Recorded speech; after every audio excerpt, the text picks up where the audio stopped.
Are you guys ready? No. Too bad. Oh, he's just tunneling now. Flex.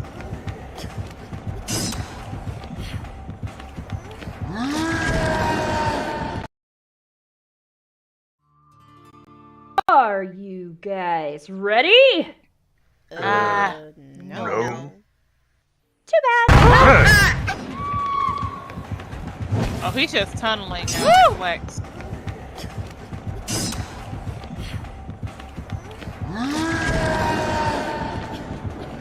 Come at me, bro! Come at me, bro! Come at me, bro! Come on! Come on, big man! Come on, big boy! Come on, big boy! Come on, you baby! Oh, chapa, Harassing your husband. oh, chapa, baby! Catch my booty! Wait a minute. Oh! Oh, family! Woo!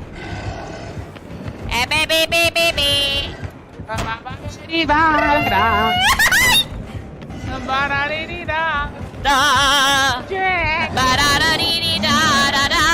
I'm making you waste your rage. Waste your rage. Waste your rage. Waste it. Waste it. Waste it. Waste it. Girl, you better be healing. Fuck.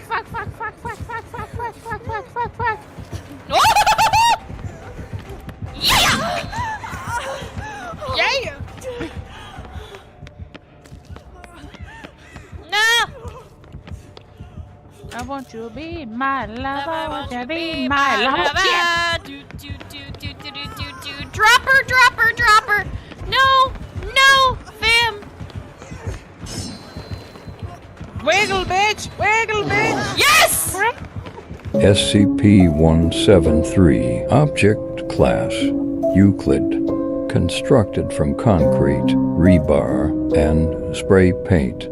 SCP-173 is considered incredibly hostile and dangerous. It is incredibly fast, but remains still well in sight of its target.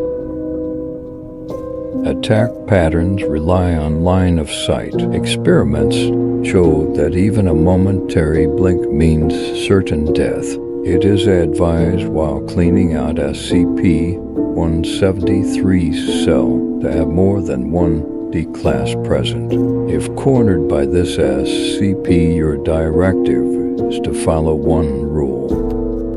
Don't blink.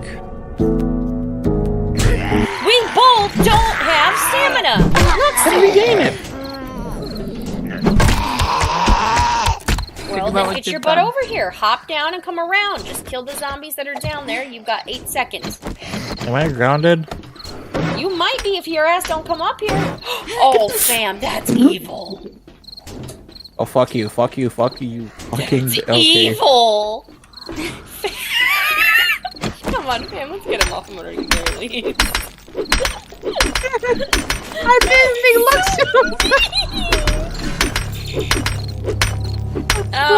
it's nighttime. Help. Oh, fam, we might want to hurry. They're coming. I'm trying, fam! Poor boy!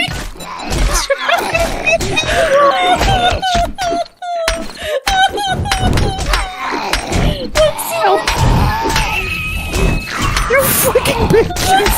I'm not the one that did it! Luxu, try hitting it with I am trying to save my fucking ass right now. I'm coming, Luxu. Luxu, we have very, very poor stamina. We've been trying to tell you this. Oh! It fell right on his head. Okay, fam, now create something to block. Oh, shit. Oh, God. That was beautiful and horrible at the same time. I did not know I had cobble. Oh, shit. I'm trying. The whole thing's recorded. I fucking hate you all so fucking. Waiting for you to fall asleep. Hoping you'll see him in the dark. He waits patiently. Hoping you'll run if you do. He's always up for a game of tag. Anticipating the moment he can break you. Make you like him. The twisted man always gets his mark. Looks like he's found a new friend. Hydration is the key to performance. Then, of course, I couldn't help but stick my nose into something that was none of my damn business. Ah! Larva! Fucking larva! Can't fit, bitch!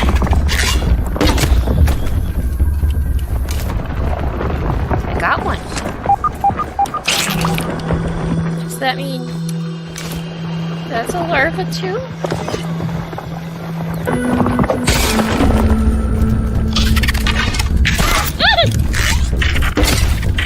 Wait, are you stuck? No, he's not. No, he's not. Woo!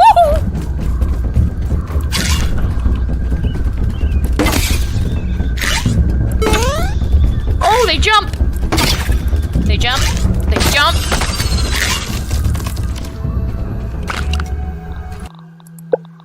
A firefly! That's awesome! Where? Keep on glowing! Regardless of all the danger this game had, there was still that sense of childhood whimsy that it just captured me into. Oh, glow again, my dude.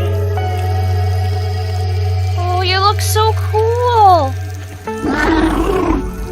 Oh, you scared me though. Oh my god.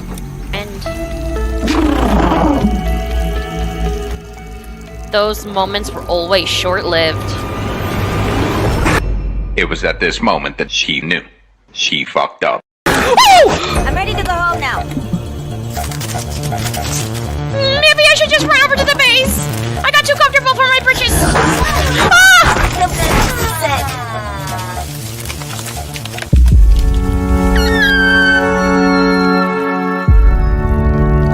Wait, you want to do what? You heard me. I want to roll to seduce. You're a halfling. That is an ancient white dragon. Yeah. I still want to roll.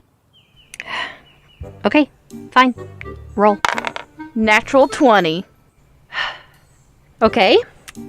Roll a con save. 3. Oh, well, that's not good. Start rolling death saving throws, please. SCP-3812, Object Class, Katur, formerly known as Sam Howell, who passed away in 1996. It is unknown how the subject had gained this anomalous ability.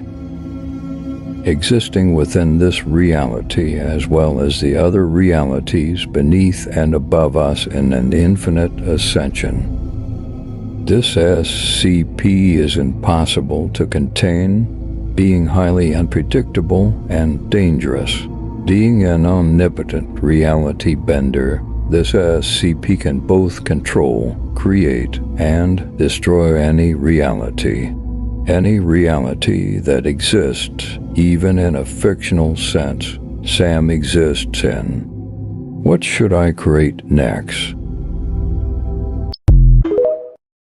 Yeah, he knows where I'm going. He knows the rules, and so do I. Oh! Go! Go! Go, go, go, go, go, go, go, go, go! Dodge! Ole, bitch! You can kiss my beautiful, chunky ass!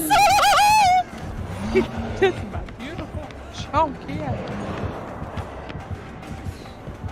Oh god, the basement. Why did I do that? Why did I do that? Why did I do that? Why did I do Why that? did Why you did I do that? Why did put your I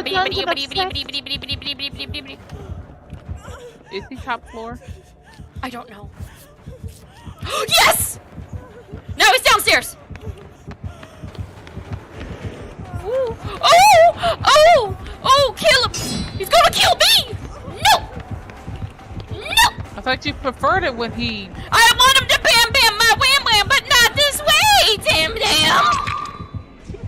Bam, bam. Hi. Wiggle, wiggle, wiggle. Bam!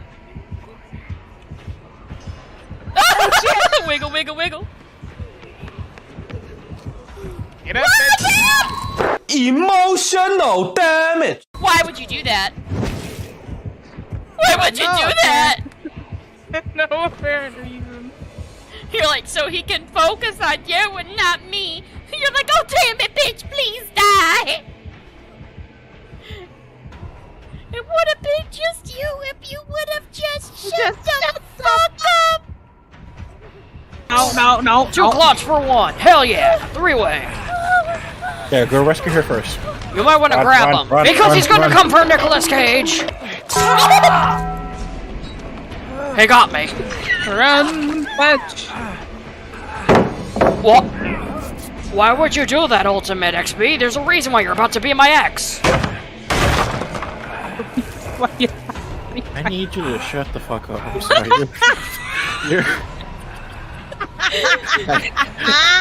I can't. She's giving him the runaround. Like me, Nicolas Cage. Let me go! You're not allowed to. I can't. Let Nicolas Cage Can we down, get this you animated, big please? bitch. Hazel as Nicolas Cage. How dare you do this to me? I played a vampire twice. I know. Oh shit, What? there's my soon-to-be ex. Oh wait, no, that's I just am not Lotso. your ex. Not you, I thought it was the other Claudette. No, I thought Claudette was on the ground, but it was just Luxu. Wow.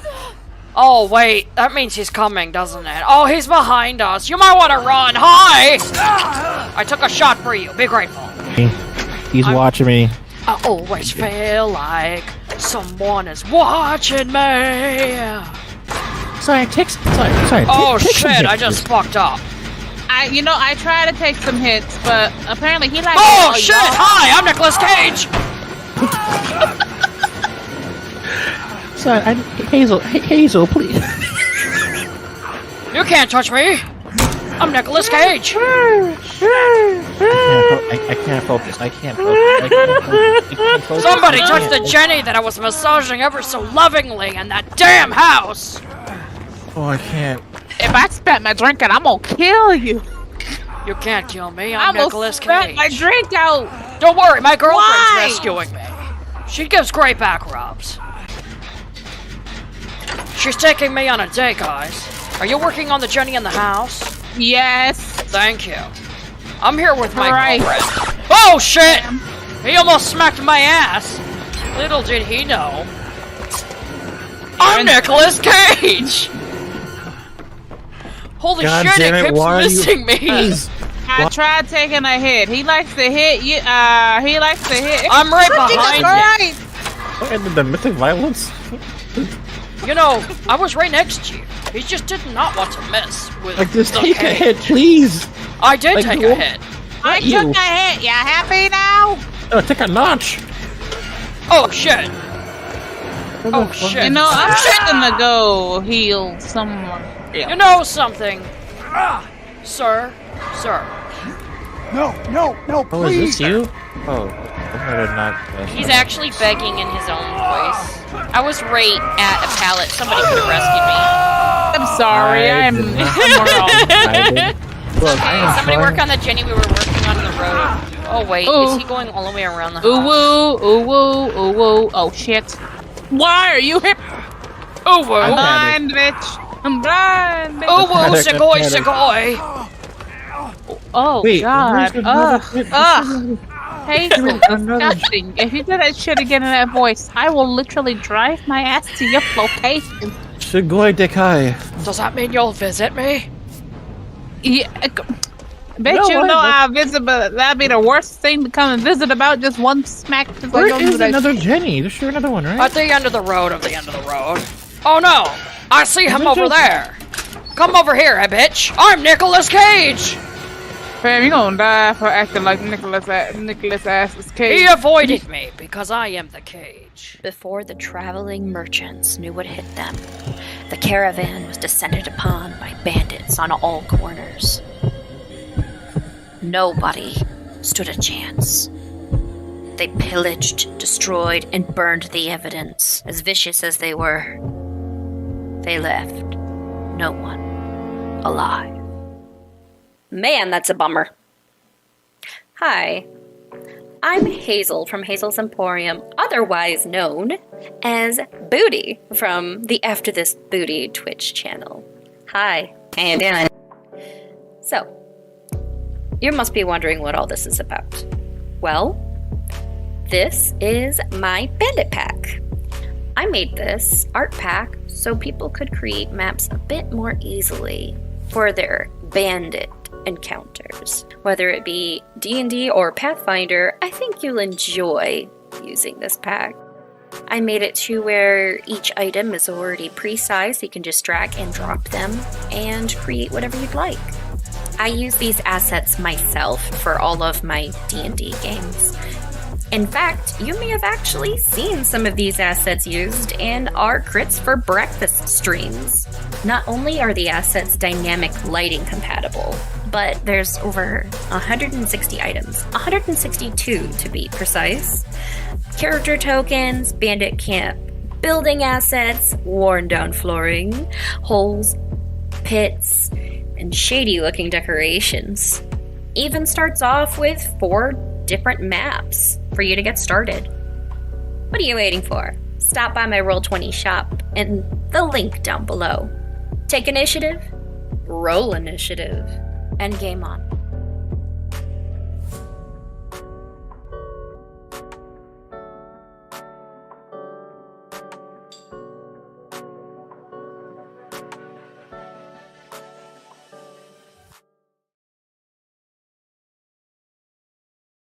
Are you guys ready?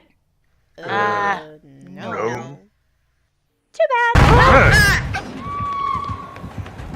Oh, he's just tunneling now. Flex.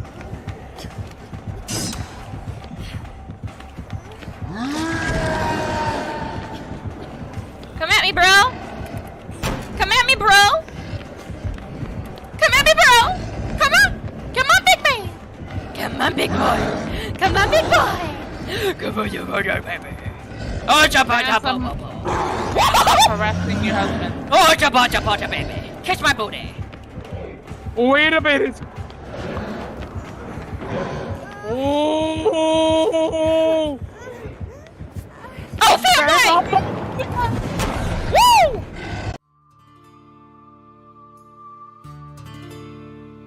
At least 10 miles from another settlement, nestled in the plains between the Sierra Badlands and on the edge of the peaceful Dene tribe's territory, lies the newly settled Rattle Ridge.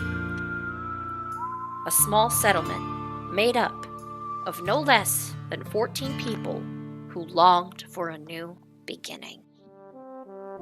Having constructed a few essential buildings, a temple, a saloon, mechanic shop, and a few homes, the little settlement is well on its way to becoming a full-fledged town. Other than a group of builders that left the moment the saloon was built, a handful of wild animals, and a few strangers passing through these past 6 months, the town, up to this point, has lived in relative harmony and peace. This early morning, Thursday, the 27th of Kythorn, begins like the many others before it, at the crack of dawn, with one exception.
Hold on.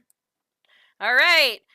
We are now live. Hey, say Hi, hello. everybody. Yay, peeps Hi. and creeps. We're back. Mhm. I'm about to burp in the microphone from excitement, and I'm so sorry. Oh my god. Note to self: do not drink something strongly carbonated before D&D night. If you are the DM, your body will do strange things. But yes, peeps and creeps, we are back with more crits for breakfasts. Gears and guns. Oh my god, I can't human. I'm so goddamn excited. Okay, we had a bit of a rough of it. Long and short, wife and I became homeless. A friend's letting us stay. Transmorpher just sold over. They're sold to me again. Thank you. For 21 months straight. Yeah, Oh my we God. do it. Yeah. Wait. The wording. Mhm. What's Well, happening? anyways, okay. Anyways, we are back. We've got the amazing, but go like in the order. We got the amazing Rainbow Flyer as Fiji. Say what's up. Meow. The awesome Cyan Tiger over here as Lucy May. It's a pleasure. How y'all doing? We've got the adorable Dolly, played by my equally, if not even more adorable wife, Hazel Tunes, aka Red Lotus. Hello. And of course, the ever charming Dungeon Daddy that is also playing as the ever so charming and somewhat jealous at the moment Diego Transmorpher DS. Buenos noches, señoritas. And that's for the fangirls out there, because I know he's got a couple that asked me when we're Apparently. playing again. Yeah, you've got one in particular. I'm looking at you, China Dolly. Mhm. Ooh, you've been Honestly, as a little side note, if anybody draws like fan pics of any of the characters, I would honestly love that. And I have a feeling they would probably be of a different variety for Diego. Huh. Sorry, I can't show that on Twitch. Yeah. Send us more shirtless Diego pics. Thank you. Do all of it. Well, anyways, Yeah. he's like, yeah, why not? Yeah, sure. Yeah, Sounds do it. cool. Well, anyways, Do it, pussy. what? I said, do it, pussy. To whoever we're talking to. More to the audience in general. Damn it! We just started, and you killed me. I'm counting it. Yay. Jesus Christ! Hooray! We We're haven't back, even baby. started. Yeah, you're back with a vengeance. Fucking 28 DM kills. We I are ain't over gonna lie, halfway Diego. for Critsmas. Mm. Oh, and since Yeah. it is In spooky the month, 15th day of Christmas. we killed our DM. Truly. Hmm. I don't know what rhymes with it. I'm not that much of a bard. Well, anyways. I thought you are a bar. Oh, yeah, wait a minute, especially wrong. in our game Oh. that we're playing, but we're not going to get into that right now. But let's do a quick recap so we can start, D&Ding. So, last time on Gears and Guns, the party had made their way from the hospital where they had met up with August, who had gotten a pneumonia from recent events. Had stopped a strange attempt for some nefarious deeds to be done when the power went out from some unknown persons and found a mysterious note. They then traveled back to the estate after everything was all well, and Diego had did one a heck of a good roll to rewire it to temporarily get the power back on, and Fiji literally caught a bullet and threw it back at a character and killing him basically instantly, especially with that fall to the ground. The fall damage plus the bullet just took that guy out. That was still impressive. I'm a murderer. I'm a murderer with a smile. Well, anyways, No. so they all go back and they find out that Hesper, or H.R. Hughes, has a guest. And much to their surprise, they run into Audie, who more or less just came across one of the notes that one of the many cuddle pigeons that Dolly had sent out to the city had invitations So he is the first one to figure it out and stop by the estate before the party this coming weekend. Push comes to shove, figuratively, not literally, and Diego may have found his rival, his match. He might have met his match when it comes to how charming this SOB is with everybody around him. So, all of them got together, and even Hesper, Miss Hughes, was impressed enough to where even she put on makeup and a nice dress.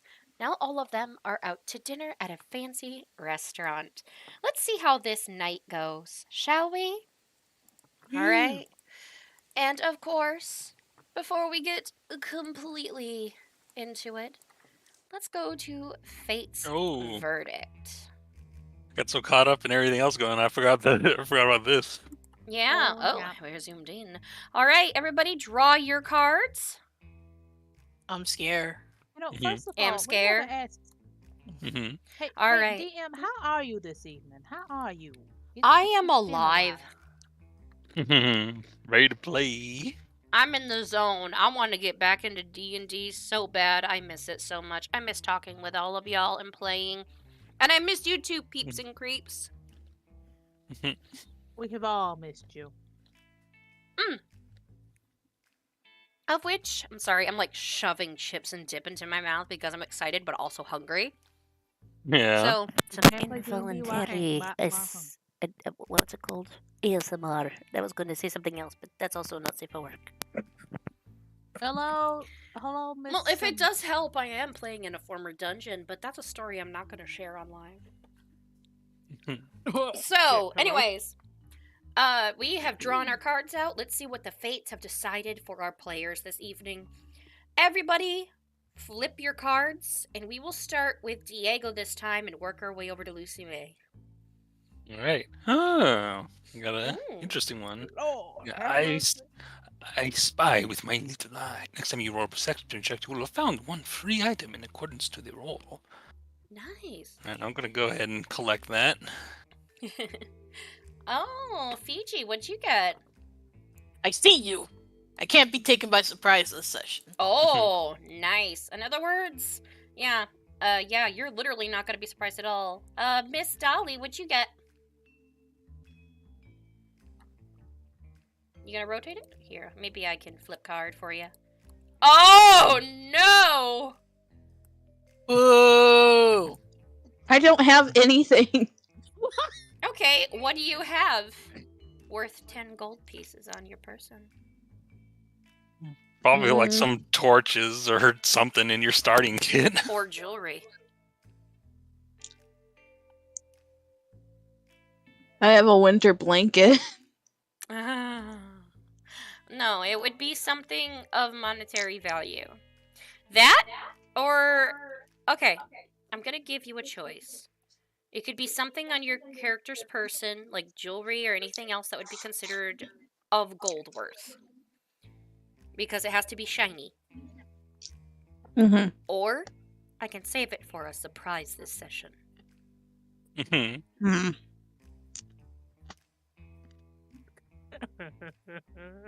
Would you prefer a surprise, or just losing just a piece of jewelry off of your person? I guess a piece of jewelry. Alright, all of them are quite valuable and beautiful because you have made them by hand. And in this land, they are quite unique and have not been... Like, heck, even Fiji learned how to make some jewelry with you. Fiji's even wearing some of the lovely stuff.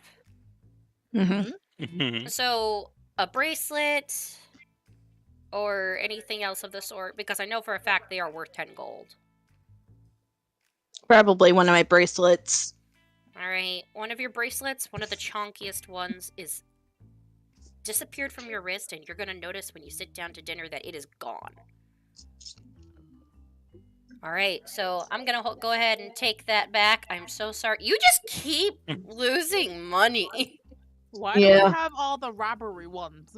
I don't... They're supposed to be super rare, but... They are, but for some reason... Can you make them a little more rare or something? Because, like... Well, I think there's only one of each in the deck. One! There's only one out of 60 some odd cards! Maybe we should take him out of the deck for a few weeks. Yeah, because I am losing a lot of money. Okay. You know something? Alright, you know what? I'm feeling merciful tonight. The fates may have decided, hey, fuck you. So I'm gonna allow you to draw one more card, and I'll let you make the decision on which one you should keep. So if it's a bad one, you have to choose which one. Got it? Alright. Because you have drawn that too much. Doggo. I mean, she is, like, we're going through this whole thing because she literally does not have any money left.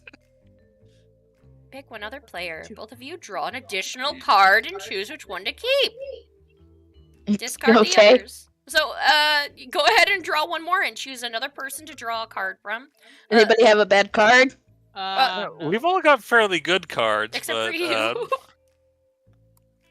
I mean, I'm your date for the evening. I'll take it. Okay. Why what not? was your card again? Oh, so Mine was the one that was like where I can find. Oh.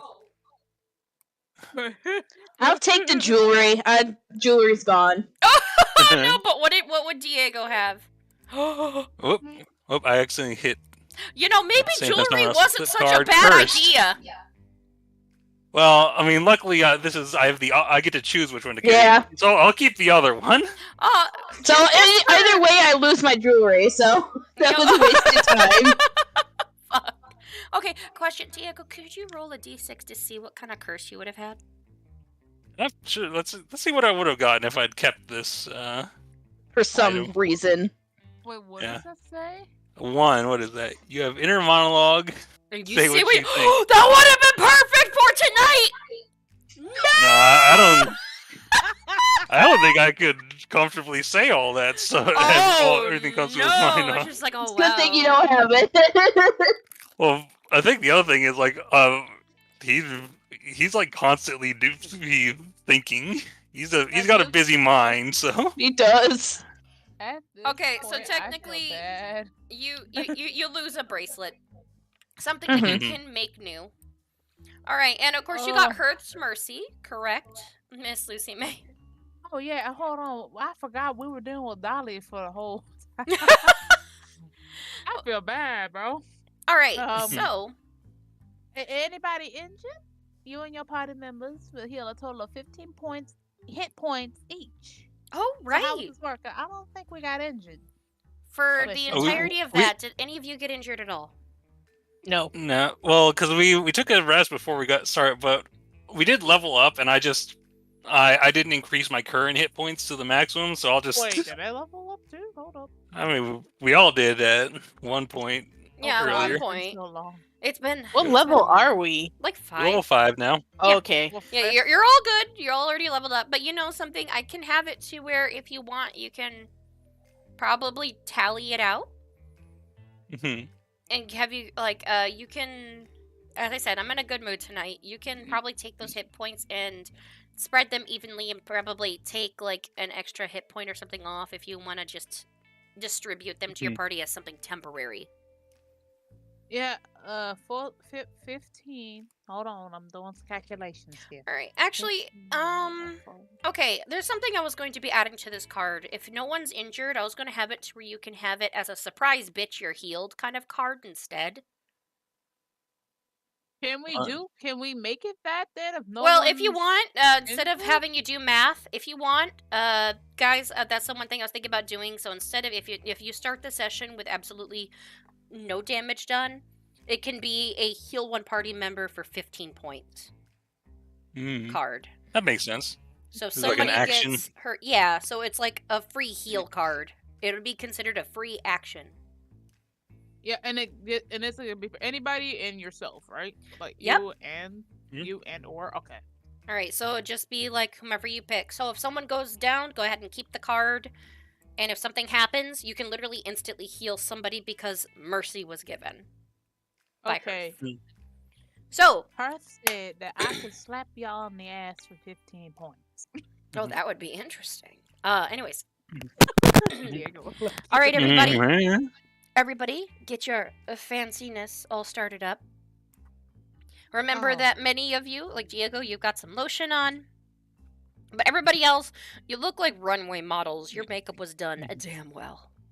So, without further ado, peeps and creeps, let's begin. Gotta be bougie. I want it. Oh. All right. So, all of you step out, and you see multiple people walking in and out. Usually somebody at another person's arm. Many are dressed in high fashion. Instead of giving kind of sideway glances that this particular party usually gives all of you, many of them just like look over in your direction and give a polite nod. Wait, what the? I say hi to everyone who does. Mm-hmm. Someone, oh, good evening, good evening, and you Hi. wait as somebody like comes up and like gives like a card, and you guys have to stand like essentially in a line to be welcomed in. And someone, oh, hello, keep walking by. Mm-hmm. You say good evening. Where are you going? What the Dinner. And someone, oh, young man. It's like, Me I too. love your makeup. Thanks. He did it. Oh, lovely. Good evening. Hi. Her husband looks at her like, "Oh hell no, we're leaving." Oh, Bye. black for a second. There we go. He's like, "Oh, hi." What the hell? It keeps slipping over to a different screen. Huh, well, that's interesting. So, anyways, as you're walking like inside, you see a beautiful like stairwell. Like as you like step up, it's got a rounded edge, and you enter the entryway into a beautiful setup. Is there on the way in? Do we see like a sign for like what this place is called, or? Is there like a name for this establishment? Name for the establishment? Yeah. Yep. Walking up, here's the thing. I'm trying to make sure. I might actually have to do a BRB screen on it because for some reason, Oh no. it is trying to show my game screen too. That's strange. The stream. I've got the stream open and it seemed to be showing. Oh yeah, it keeps The showing usual like content. the. Yeah, it says the usual, but when I pop it up, the yellow line pops up around the screen showing me that that's not the case. Ooh, well, you'd know better than I would how I'm this like, works. no, let's not do that, please. Alright, this one set up.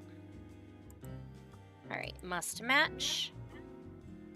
Okay, so BRB screen is up. I'm pulling this up to make sure it doesn't capture that. Okay, good. I had to minimize it or it was going to be like, ha, full screen, let's go. Well, anyways, now let me get down. So, after a valet takes the carriage you arrived in, you enter the restaurant through a florally decorated grand staircase made of wrought iron. The smell of refined foods and honeysuckle is wafting about you. The aroma is both equally inviting and sharp to the senses. This sets you on edge, knowing what kind of company this type of gathering space attracts. High society, in any regards, is a judgmental and selective lot. You know the food may be worth it, though, as you steer yourself and step into the entryway with a sign that reads, The Sable Garden Restaurant. It is one of the hottest Sable places Garden. in town. Mm-hmm. How famous is it? Like, is this something that Diego might have heard of before, or is it world like history. more of a newer location? All right. Just curious to be how impressed he would be to be here. Oops, actually I rolled with advantage. 12 is first was a actually 12. Just high enough. This is one of the oldest and most hoity-toity restaurants in the whole New World. So, you and your family have been wanting to go here for ages, but each plate is highly expensive. We're talking 50 gold a plate. Yeah, I think I think he would, because he is sort of with Dolly here, so he's just still walking like sort of like arms linked with her as like a gentleman. Although I guess he's got like his right arm sort of like raised like above his shoulder to reach You're like, ha her. Well, he's like, this place is is the first of such fine eating establishments to be built on this entire continent. It's fascinating, is it not? So it's kind of like a fancy tavern? It is a gross oversimplification, but that is one way to think of it. See, it is. But yeah, like as you like all look up at the ceiling, you see that there was beautifully realistic painted murals of garden and picnic scenes all coming together with the dead center of the symbol of the Sable Gardens. This beautiful and floral and highly skilled painter must have done it. This whole place Wow, is even the ceilings are fancy. And you see like a man standing there with a suit. Welcome to the Sable Gardens. How can I help all of you this evening? And of course, Audie says, "Pardon me." He steps forward. Yes, I would like to pay for dinner for our entire group. It's like, oh yes, will you be having anything in particular? We have foods ranging from all over the world. Yes. Do you have a platinum selection? Of course, we only serve the best. And he picks up what looks like a regular menu for the night. A golden, lined menu for the night, and he picks one up that has almost a silvery look on it with fancier writing, and he hands it to him. Would I know what the platinum looks like platinum money? Because I probably have never seen one. No, I don't know. Why don't you roll history? Because I don't know if any of you have gotten a platinum yet. It's all I don't roll think so. history. Well, I think Yeah, Diego roll knows what a platinum is. Well, yeah, he would know. Yeah, but she's Of like, I don't course. know. I mean, I might have seen one before, but let me take a look. See here. I remember Mysteries. I definitely might have seen one. I ain't seen no platinum. Mm-hmm. Nice. The weird silver. That silver looks funny. Oh, weird silver. Neat. 16. Alright, you have seen platinum. In fact, you've seen it handled once at Louis' bar. Lucy May, your G-Ma, she, handles a lot of it. She is a very, very wealthy woman. So, you've definitely seen it, and you do know for a fact they value it more than gold. Both of you know that. Fiji, you're like, holy hell, that silver looks extra shiny for some reason. More than gold. But she knows it was she knows it's hella good. But how much? Alright, by the way, when Hesper hears this, she's clears her throat. I insist. Perhaps we should consider the amount of money that you wish to spend this evening. It seems almost irresponsible. He looks at her with a smile. I am your guest, and I wish to treat my hosts. Also, after such a long day, I think I'd deserve some food that wasn't from a tavern side street. It's my treat. After all, such lovely company deserves to be spoiled. She looks somewhat flustered, and she doesn't really want to answer, and she's like, very well, it's your choice. It's not my money to spend. She actually steps back and just looks away maybe not. I kind of lean into Diego a little bit. It's just is this platinum a high quality silver? Well, of course, you see, there is variety of metals in the world. And platinum at first glance appears similar to silver, but it is much purer and it conducts electricity much more. And he starts getting into the technical uses for. So it's electricity money. Oh, that is, I suppose, one way to think of it. That it's There is immeasurable, but it little has very. electrum, but no one uses it. What's electrum? It is sort of a It mixture goes on.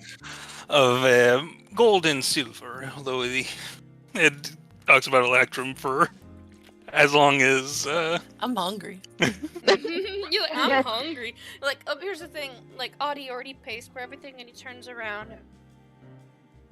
Shall we go and sit? And it's just like, very well done, sir. Thank you for your purchase. And we will bring out the vintage wine as soon as your appetizer is served. And he claps his hands just. Okay, those are probably words I've never heard. Like appetizers. And you're like, what the fuck is an appetizer? It must be a fancy thing. What's an apathy? Does she say anything, or is she just? Is appetizer like fancy? Is fancy way of saying food? No, In the way, my pet. Let's go.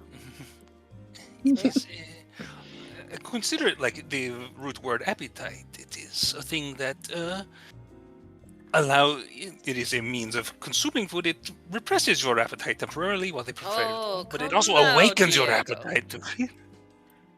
It's like, if you speak too much, everybody will get full on your words. I like food. Like a really well-dressed, waitress comes by. She's in a very beautiful dress that matches the theme. It's high-collared and has green and black, like, inside and out. This dress is velvet. Right this way. And she starts walking a tree. You guys have to, like, follow her through. You see many people are on dates in here or just having chats. Like, with each other. Just sort of. Lucy May, you here? Can I? As I'm sort of like walking through. Can I just sort of like scan the crowd? Just I don't know. I think mostly I want to see if I recognize any. Like he's run with a few wealthy people. I think mostly he's like Blue bloods. Yeah. Well, I think he's mostly just kind of wondering if his sister is here because he's aware that she's in town. But trying to hook up early. With his sister? No, with his sister with Audie. Yeah, it might be. But anyway, should I do like a? Yeah, like should I do like a perception check? Or? Yeah, I got that thing anyway, so I might as well try in.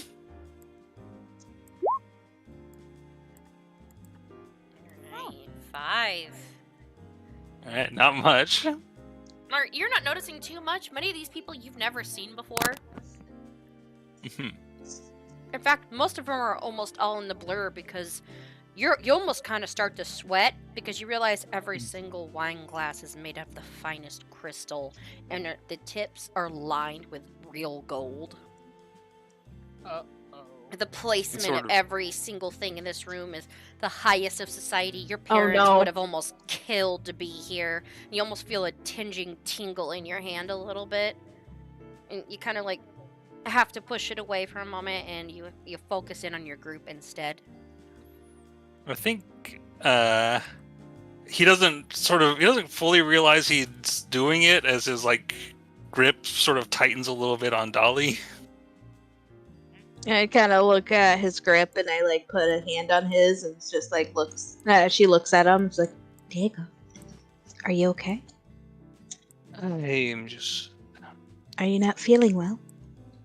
He sort of looks down at like his hand and past it to the fact that he's not casting a shadow, and he's just like, "It's just this place is even nicer than I thought it would be. Come, let me escort you." And leads her towards and he leads her over to like our table and does like the whole thing, pulls out the seat for her, and Audie is like pulling the seat out for Hesper and all of the gentlemanly things. I didn't pull out the seat for anybody. He just Yeah, sat Lucy down. May. Yeah. Oh, thanks.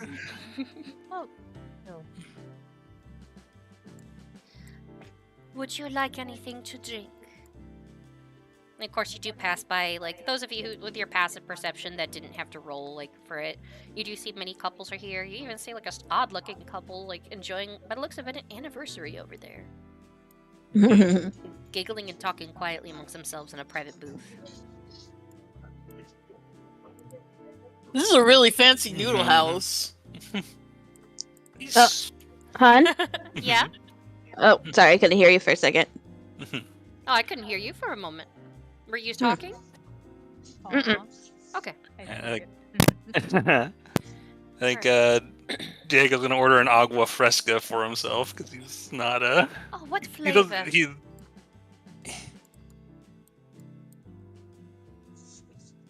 Lime, limon. Ah, very well. Si, senor. And what about everyone else? We're starting with I'd you. like some green tea. Of course, we have that. Hot or cold? Cold. All right. Chilled green tea with a slice of lemon. And you? Like over to Miss Dolly.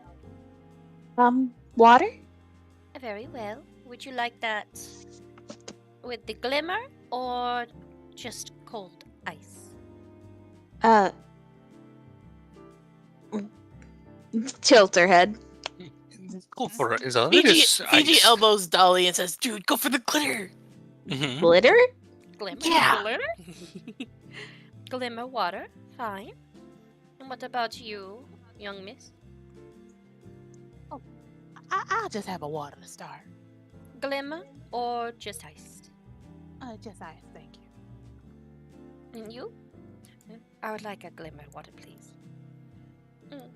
Oh, very good. I'd like a glimmer water, but for another drink. I would also like the wine brought out a little early, please. Very well. According to the menu selection here. Ah, very well. You got the platinum grade wine. It'll be right out. And she steps away, and some other people are chatting with her. You see, every single table has its own waiter or waitress.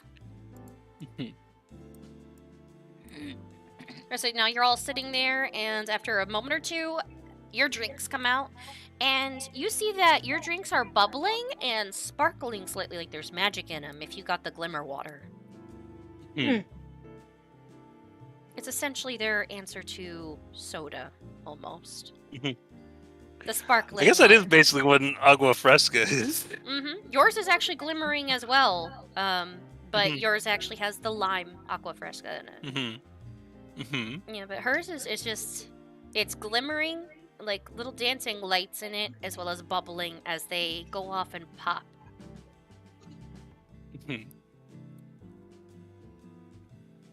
Oh, this is amazing. It's so refreshing. Dolly takes a little sip.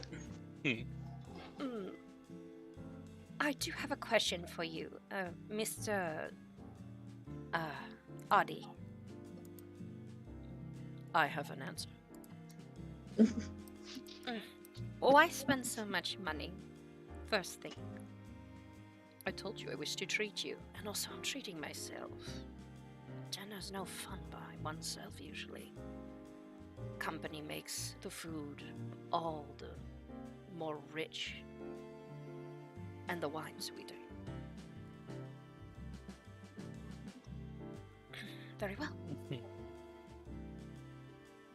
I will not object if you wish to empty your pockets. Spoken like a true businesswoman. Blessings to that. And he clinks glasses together. And he looks at all of you. Enjoy any of the food that comes. I got the platinum ordered dinner.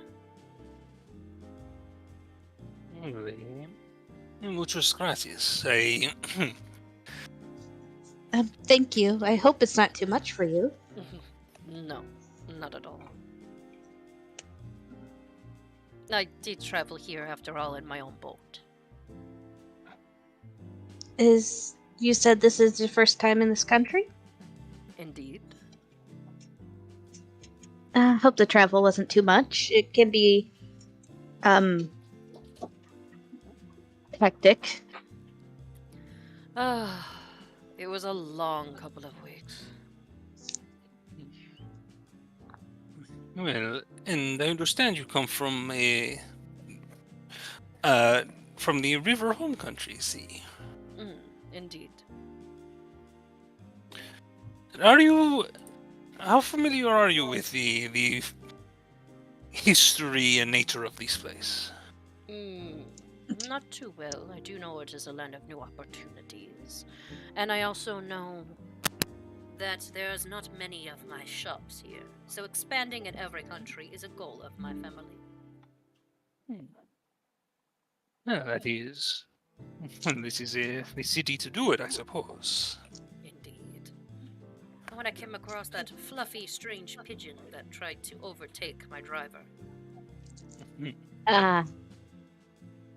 You have to be careful with them. They're adorable, but they They'll kill can ya. overpower. By the way, Diego, could you roll perception for me? Oh, Talking God. about the cuddle pigeons. Is 9. 9. You don't see shit.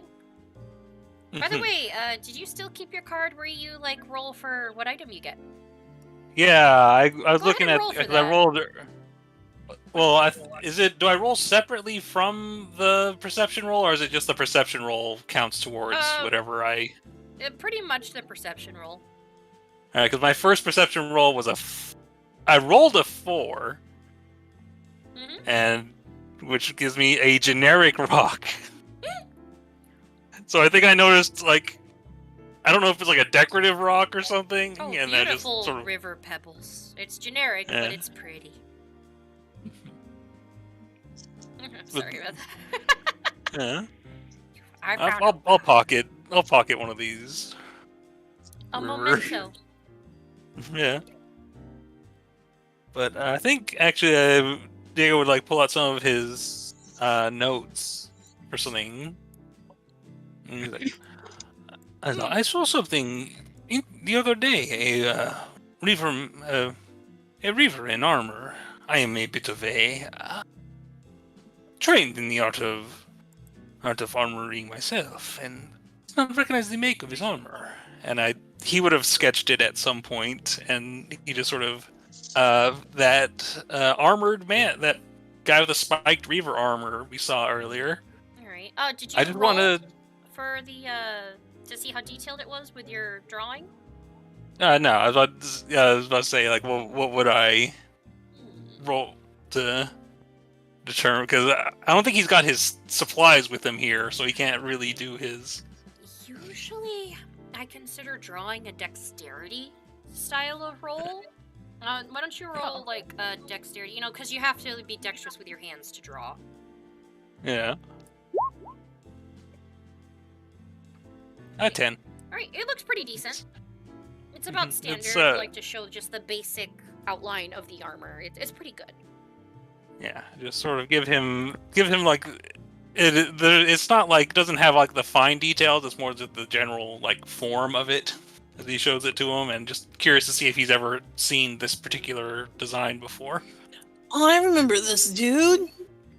Well, his armor, I've admit, intrigued me, and the opportunity to speak to someone else from the river home country so soon after noticing it,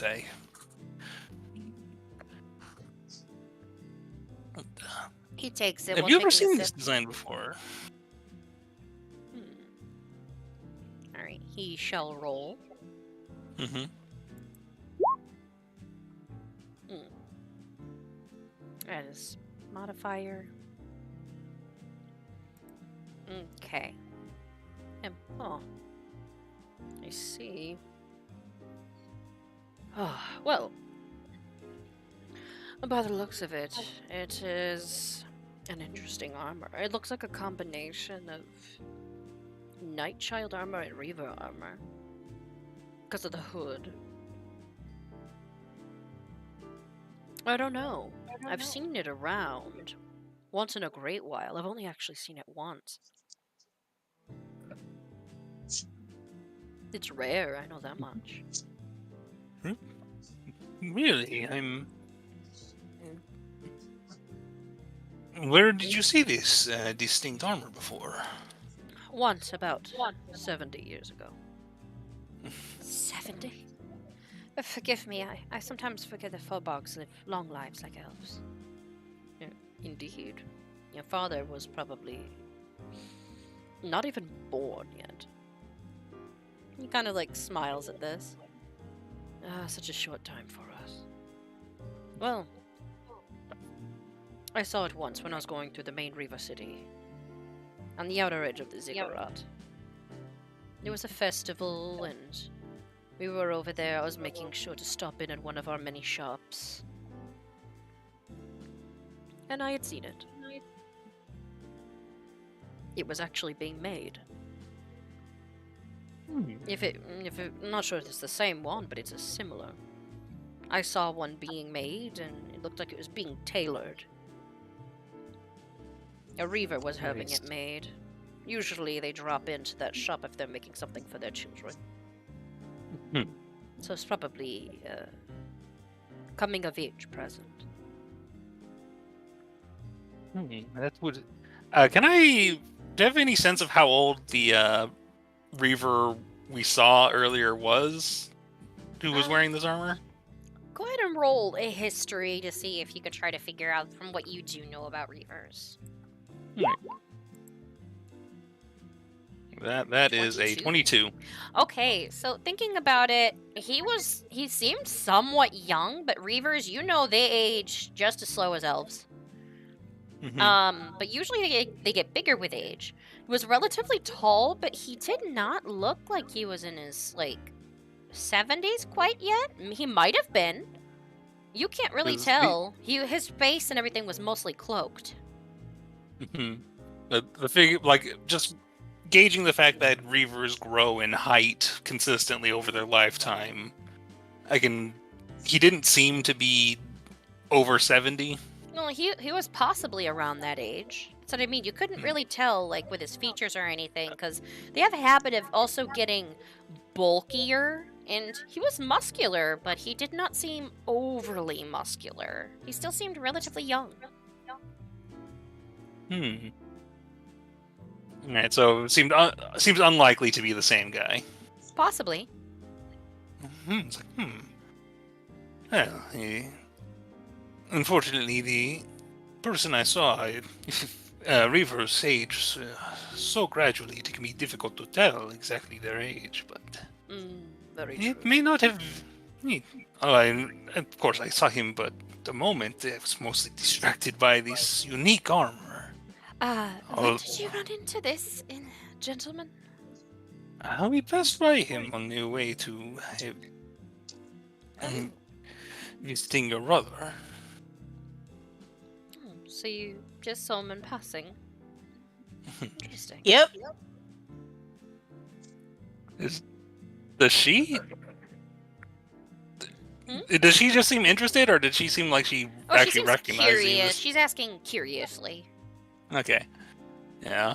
Never seen armor like this. Yep. It's probably a good thing, honestly. Because usually armor worn of that quality is for assassins. Oh. Well, it's a good thing that none of you had him follow you anywhere. Oh, I almost gave that guy a ride. What? Excuse what? We encountered him. He sort of stepped out in front of the cart. There was an entire. It was not a. But don't worry, we didn't hit him. Excuse me. What do you I mean? stopped. You stopped, so you almost ran this man over, who is possibly an assassin. But I Sorry, didn't. Traffic. Mhm. It was. I mean, he seemed okay. Ilmater, give me strength. Okay. I'm a good driver, you know. That's grand to hear. Oh, I'm look! gonna incite her. Mm-hmm. Or doves, whatever. Our food's here. Nah, he's fine. She's doing great. She's just hungry. She's getting hangry. Like your food comes up, and these are just the appetizers. You see these amazing, like little, like puffed up, little like they almost look like a Hot Pocket but extra fluffy. That are sat down, and then you see like these little skewers that look like they have some spices and different like chili powder and stuff on them that has, by the looks of it, curled lobster tail, like 3 of them per stick, cut in a certain manner to where it's like almost like giant shrimp. And a couple of like bowls of this strange looking, almost creamy soup. Yep, thank you. Well, appetizers here. I think Diego would sort of like lean over to Dolly and say, "No, there's a bit of a shorthand. You may have noticed the abundance of cutlery I have been before you." Oh yeah, Dolly, you look down Basically, like there's too much. When each plate is, you will begin at the outermost point. You see the fork and knife here, and when each plate is, you set you take the next piece of cutlery from in. Work your way in, as you see. Okay. And he just sort of shows her which pieces, which things to use to, what silverware to use to for this part. Is there a reason I can't? Oh, yeah. Is there a reason I can't use the same spoon? Well, it is this is a very finely crafted meal. It is every aspect of it has been planned by the chef. It is not only the food and what is on it, it's where it is served upon, the temperature it is delivered, and even how it travels from the plate to your lips. So, question: what is, while he's explaining all this, what is Fiji and Lucy May doing? Because, yeah, Fiji is you're resisting listening. the urge. Fiji is trying to resist the urge to just build a fort out of his silverware. He just wants to do that so bad. Well, depending, like, so is Lucy May like trying to copy what Diego was saying? And like Fiji's over here just not paying attention, like pick up fork, stick fork within the fork, start slowly. Resisting the urge, but still kinda. While Diego is talking, the thing looks like a pastry, right? It's like a pastry or something. She just picks up a pastry with her hands and she puts it in a bag where Goldie is while she's listening. Reaches up her little hands, just like you just see, it's like bag. She's just like the little clawed hands with a thumb, like grab it, pull it in, like slowly. Gimme. All right, but yeah, you have fed the otter. Fiji has plugged a fork into another fork, and he's like, "Oh." He's like, "Oh." It's like those guys are dining with children. And he's like the eldest. Oh, the funny thing is, Adi he just looks over, kind of smiles, and just keeps eating. But yeah, like, what do you guys want to try first? Is like, this is happening. I'm gonna try to follow. I'm gonna follow Diego's lead and eat what he eats first. So you're just following.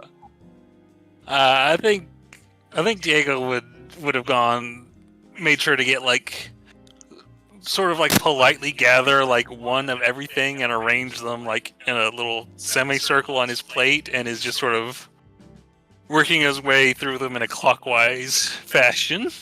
He is very organized and he's closing his eyes and like enjoying, like he's eating slowly, like savoring the food. Vijay's already eaten like 2 skewers. By the way, they are delicious. They are essentially like lobster tail, like seasoned and treated like shrimp, but they are so tender. They have that nice crunch, but then it just melts in your mouth. Delicious. By the way, the soup is actually a cold, creamy cucumber soup that was paired because of its flavor with the skewers. And those of you who have tried the little, like, soft, almost like rolled, like pastry-looking things, they're not even pastries. They have like this delicious like taste in them, and it's a Reaver dish. And those of you who know it, it's made with spiced potatoes, onions, peas, and it looks like a different type of fish that's within it. They're almost in a half moon shape. If anybody wants to roll history, you can actually know what they are. Yeah. Let's do it, everybody. Okay. I got a 20. You know this? It's food. You know this? This is samosa.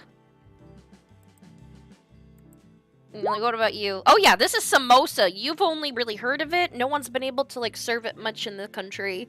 But some Reavers like make it in their lunches and stuff, and they'll eat it. Like they have family recipes. But this is a samosa. It's delicious. I've heard of these, but I never really tried them before.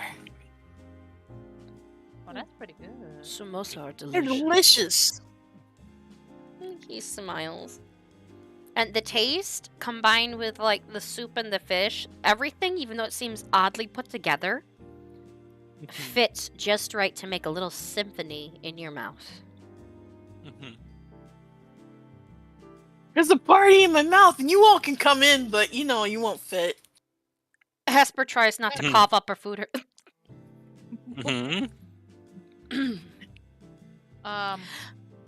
Wedding. All right then. Eat your food. Why are you? Is that a fort of forks? There's some spoons in it too. Oh, well then. She takes like a sip of stuff. She's drinking more wine now. She like looks on the side and she like drinks. She's like, "Oh, this is fun." How am I doing on my fort? What do I need to roll? You know what? I'm gonna have you roll survival. Alright. Just to see, like, it's like combining like together to make a little thing. It keeps falling apart, but you're trying. 2 forks are stuck together and you can't get them apart really. You know when they accidentally get stuck, like they do in the washer, and you're like, shit. I like try to pull like the 2 forks that I got stuck together apart, but they're stuck now, so I'm just eating with that. So you're eating like with a big V shape of forks, like chopsticks, but they can't close. Yeah. Oh my god. So I think yeah. Like after a little bit, Diego just sort of like holds out his hand to Fiji, just like as if like Fiji smacks it, gives him 5. He's like, "Hey!" Oh my god. Allow me to help you separate your forks. Oh, okay. So that you do not have to struggle so much. I probably should be eating this soup with a spoon. Yeah, probably. Like, Audie looks entertained as hell, while Hesper is drinking more wine and just trying to not pay attention to what's happening next to her. I give the forks to Diego. Yeah, I'll just, I don't know, do I have to roll? Would it be like an investigation to figure out how to separate them? I'm gonna say roll straight strength to see if you can pull them apart, because that was a pretty low roll. Oh, is that, okay, I thought it might be some kind of... You're like, haha, pull them apart. 13. Great, it does awesome. So you pull them apart, and soon after, even if you're not finished with the food, people come over and take the plates, and they push a cart out and start putting something else down. Sort of give the forks back to Fiji. Now you will no longer require this fork, but this is what you will use for the main course. So you can set it aside for now and leave it until the main course arrives. I'm gonna use a spoon for this soup. Well, they already took the soup away. You're like, wait, my soup. Soup, no, I miss you. Yeah, and then they set down something down that looks equally as delicious. Like you got like these little like fritter looking things that are steaming hot with a fancy looking sauce that's in the shape of a jumping fish trying to eat a flower on the edges. They went full artsy with it. Oh, these are great. Mmm. I haven't tasted this in a while. Like, Hesper actually looks surprised, and Audie actually kind of smiles at that a little bit. This is a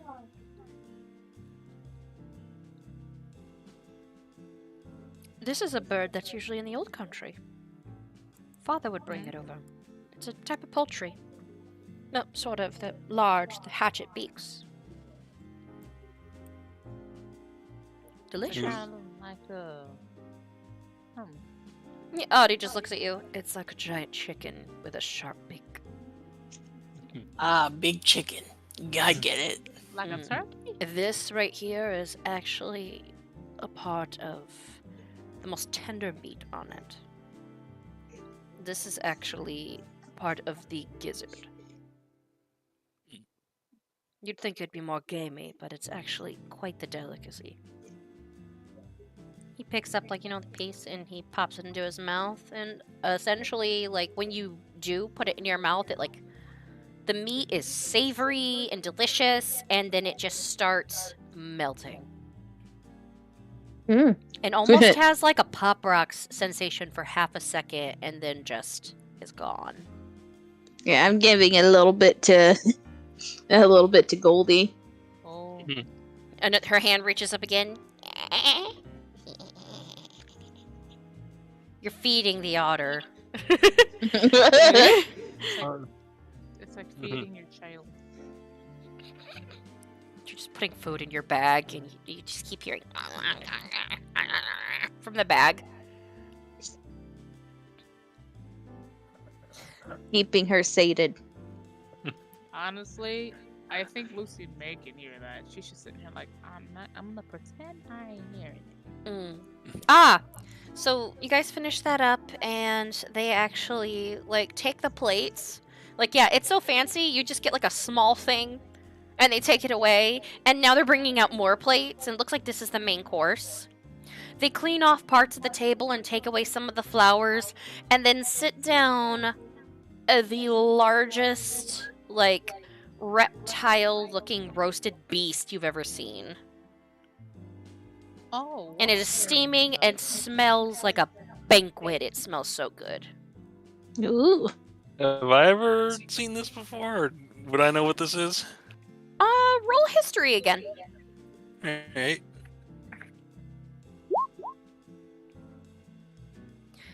This is 23. Cardali lizard. Dolly lizard? Yeah, Cardali. Cardali. Yeah, Cardali, it's from the Reaver country. It looks like he ordered something that's usually saved for special occasions. This is a reptile that when cooked, it's all, like, literally this thing has all of its scales and everything. Its scales soften like a nice, like, soft fish. And the meat is so tender, it falls off of your fork if you try to, like, lift it up. It's already pre-sliced in areas, almost in the design of, like, almost like an opening flower pattern on its back. They went extra fancy with it. But it is akin... The taste actually tastes a lot like a far more savory and not fishy at all salmon. It is a savory dish that ends up giving you energy when you eat it. They are hard to find and equally as hard to kill because they are fast. Delicious. I think, like, well, this is something I have never had in person before. I am only aware of these from books. Well, enjoy. I think he'd be explaining to, some of what we had just heard about the Cardali lizard. Yeah, they're actually expensive. He ordered a whole one, which can feed the whole group. They usually stuff them with a sort of like stuffing, sort of like a turkey. And like when you cut into it, like some of the slices, it's like the meat on the outer edge, but the stuffing comes out perfectly with the rest of it. Like, so each slice has like, it's like a slicing of like meat that has like a center of it that has a filling of stuffing in it. Like it's kind of cool. So it's delicious. It's steaming, and when you can use literally just a fork to slice it apart. It falls apart like the most amazing salmon you've ever had. And it has herbs all over it, like akin to, like if you notice, like most of this is like a seafood styled like dinner, but extra savory. And there's different potatoes and fruits and stuff that are skewered as well as sauteed on the side. Like you got some onions and different types of mushrooms. Like the whole plate is just ginormous and delicious. And honestly, even though Fiji is over here building some forks and stuff up, I will say this stuff is so good that you wish your mom and dad were here to try this. It is damn good. You've never tasted anything like it. This is so good. I want to mail some back to my parents. I would not recommend it. As delicious as it is, it can be difficult to have meat sent through the mail. I mean, you can send meat through the mail. You can send yourself through the mail if you really wanted to. How entertaining. He looks over down like at Lucy Mayotti does. Are you enjoying your meal? You've not said a word. Oh yes, I'm enjoying my dinner. It's actually quite nice. No, I'm eat just, up. I don't want you to waste away. There needs to be enough of you to chat with later.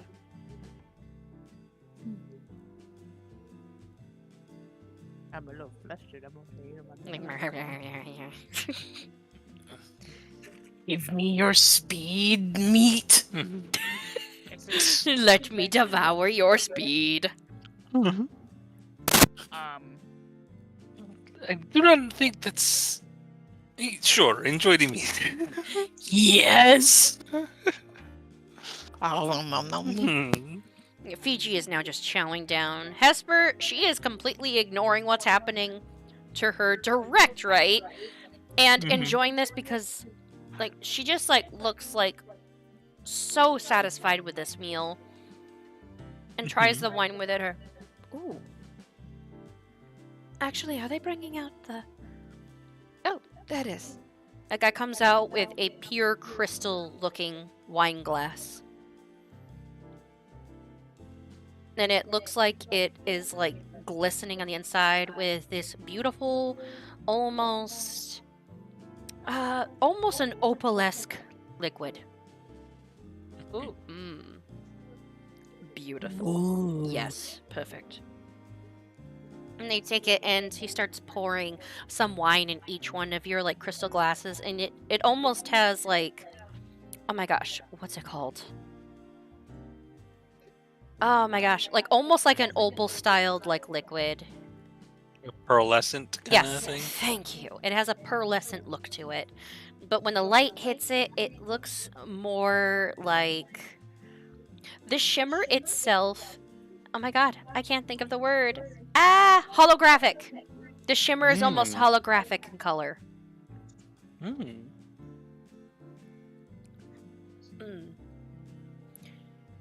Yeah, so I think wait till like everybody gets one, and then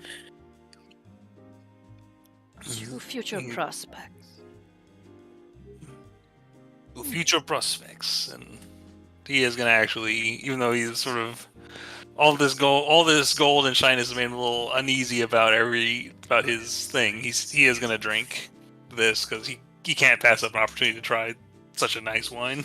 The moment it touches your lips, like, you realize just how nice it is.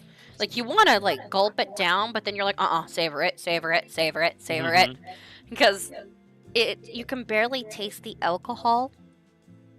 but it is fruity, but at the same time has a sharpness to it that just makes your taste buds just rumble in happiness. And it complements this meal so well. Hesper looks like she is just savoring every sip. Does anybody else drink it? Yeah, I'd give it a try. Fiji takes a sip and he starts purring. It is so good. Oh, and the best part is it has a pleasant sensation of tingling, almost mintiness when it touches your lips. It is so cool and fresh. Like someone's hugging the inside of my mouth. Hesper actually agrees with you on this one. That is actually a very good description of this, yes. Yeah. Wow. Lick, lick, lick, lick, lick. You just laughing it up? Yeah. Like he holds up the glass like he's about to drink it and they just lap, lap, lap, lap. Because he wants to make it last longer. Oh, yeah. What does Lucy May think about this? Lucy May? Oh, there you are. Look, I'm missing John the wine. It's a good.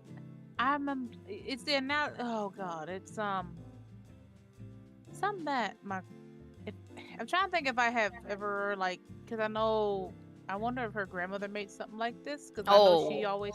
Not like this. She's got dwarven ale and alcohol up the wazoo, but this is something that she would usually call an elvish sissy drink.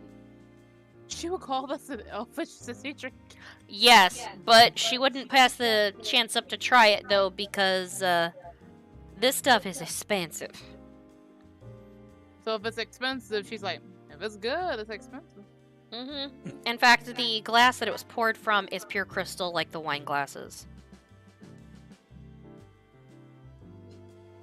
So they went all out with the design and the make.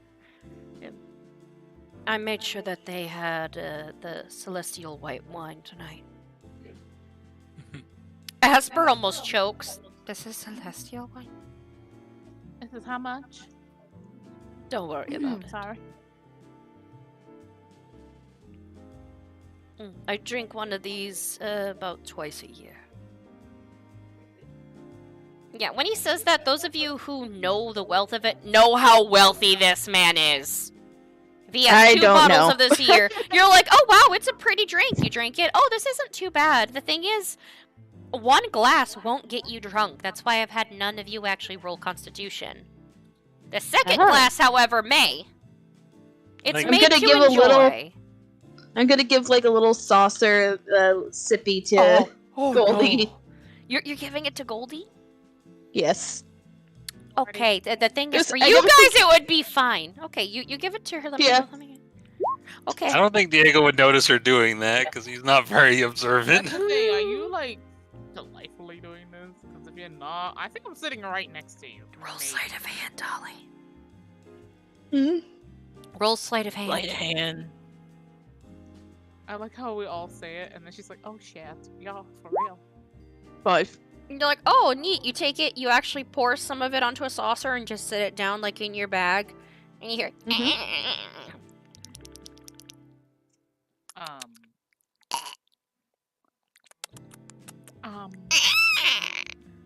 Oh. And after a moment, you don't hear nothing.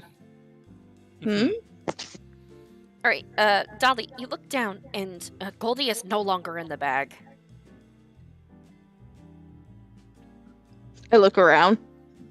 Perception. I look... Huh? Perception roll, please. Oh, God.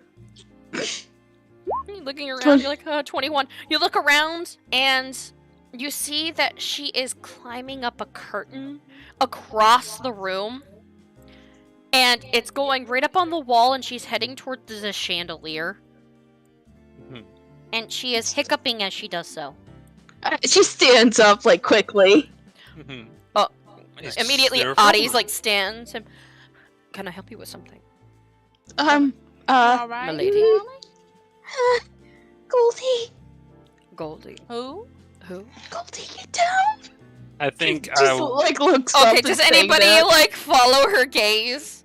I do. kind of do, but do I have to Hesper roll? looks up, she almost spits her drink out and quickly clasps her hand over her mouth. She's like, even if I'm surprised, I'm not wasting a fucking drop. I'm gonna walk over. I just Sort look of. up and I'm like, oh. There's like she's like up over God. like above these guys heading towards the chandelier now because there's the fabric that hangs on the ceiling. This couple like laugh like, and that's what I said. Oh really? And a piece of the chandelier, one of the crystals falls into their drink. I think. Can I? Oh shit. Can I? How much does Goldie weigh? Goldie is a decent sized little otter. She's about 26 pounds altogether. No, wait, hold on, let me look. She's gotta a look up how much whopping 15 pounds. How much is this damn thing weigh? 15 pounds? Yeah, Well- Goldie. She is like, and she is climbing on the chandelier.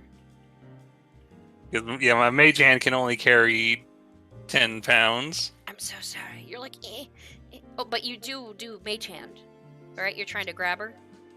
I was more trying to get us like. Trying to size her up probably yeah, 'cause first. I feel like how about Diego this? is You good enough to calculate. Yeah, he would only do if he can't calculate her weight. Yeah. Why don't I have you roll an intelligence roll to see if you can tell how heavy she is, if you're gonna try. All right, let's just see. You Just can usually calculate quick it, but you glance don't up at hold her her. too much. Oh no. Oh no. That one. Okay, you think okay, so as the result, you actually think you can grab her. Give me a moment, and he's going to. Summon his mage hand. He like claps like his left hand on like his right wrist because he knows his mage hand's gonna be a little harder to control than usual in this environment.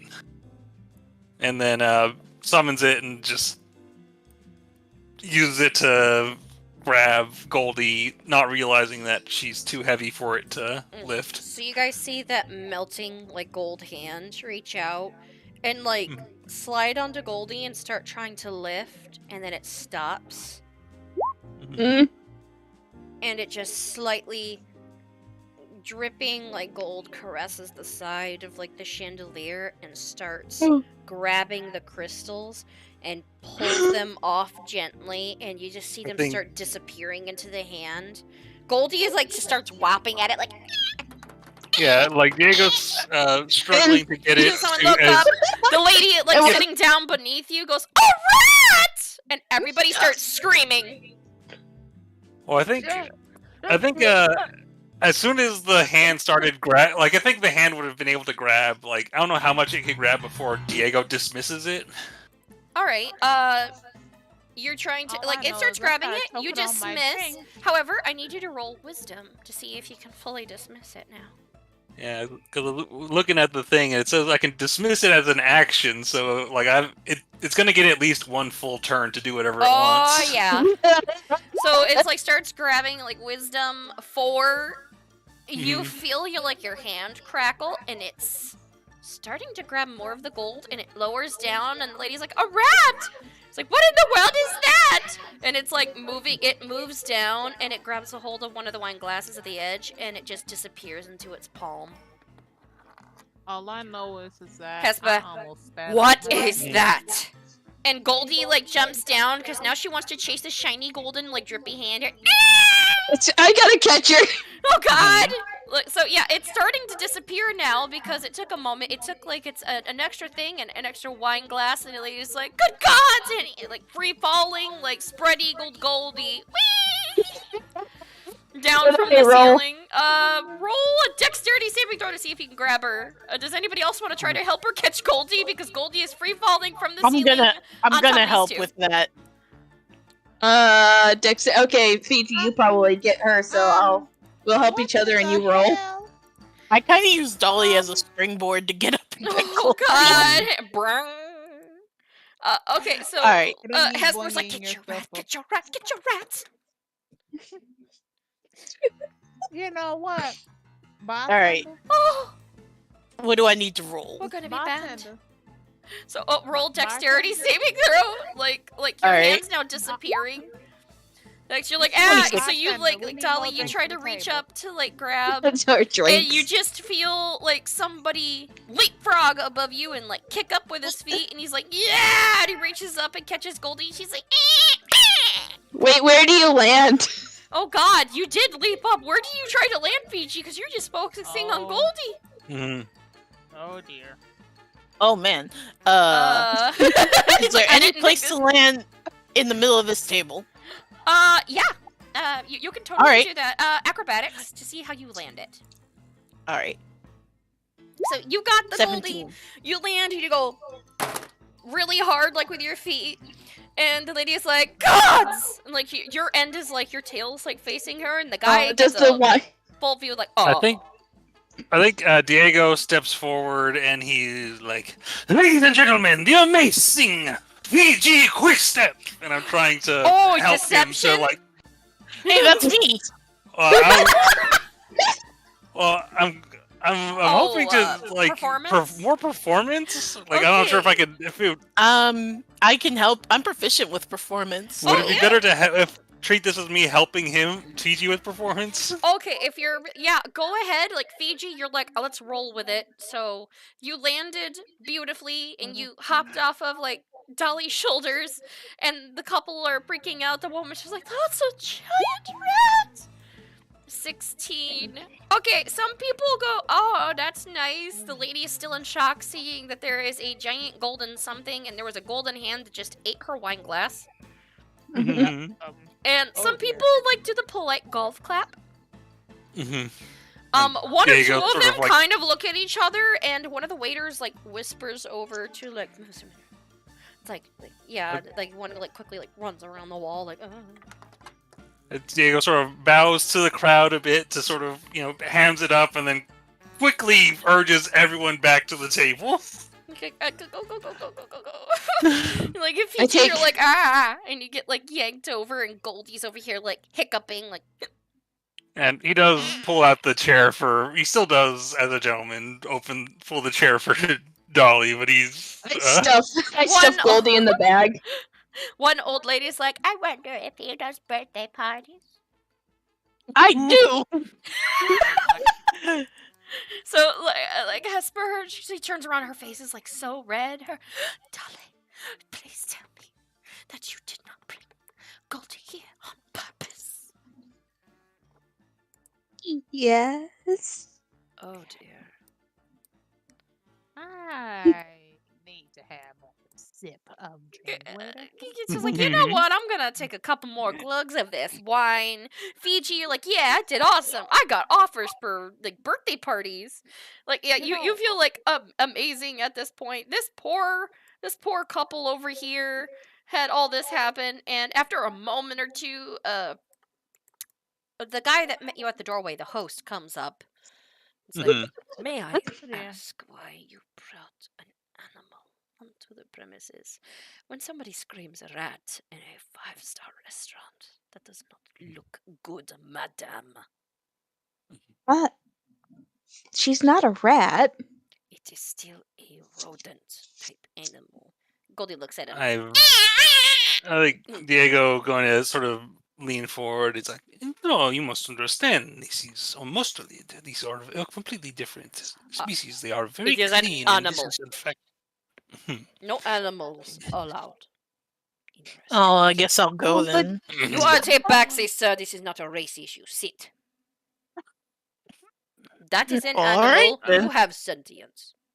That is an animal with its dirty paws, and it just destroyed part of our chandelier. Oh. You look up, and there is a handful of crystals missing from the chandelier up there. I'm guessing I should leave. That may be best. Sorry, guys. We paid for the platinum meal and everything. We did not expect her animal to follow her into such a place.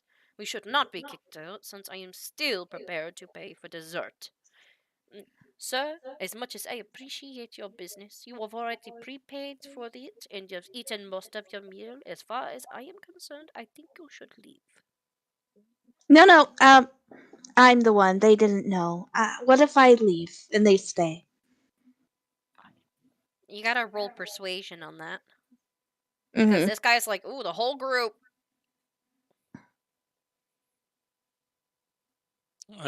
Can I help with this? If you want, you can. Like, Audie's like, oh, hell no, I paid money, bitch. Like, And he's I angry at the think waiter. I think he also sort of stepped forward with Dolly, and he's like, so, yes, I also shall take responsibility for this, and if this is what it takes, it is only the two of us who have done anything. I am her escort for the evening, and I take responsibility as well. 12. Just take the animal outside. Audie, well, I don't think they can expect a tip from me to react that harshly to just... We'll see you guys back. Sorry. It's like, this is outrageous. Why should they leave? Like Hesper, she's already complaining and arguing with the guy as you guys like step out. So Fiji, you see Fiji and Lucy Mate, you see Hesper is she is ripping into this host about, it's like, how dare you kick us out of this establishment? Is she? Huh? Esper, is she drunk? She is more angry than usual. She may or may not have had a lot of wine. Can I roll a medicine? Either a medicine or an insight. I think let me see. I feel like I'm better with my insight. Let me check. Oh yeah, go for it. Whatever one. Well, like Dolly and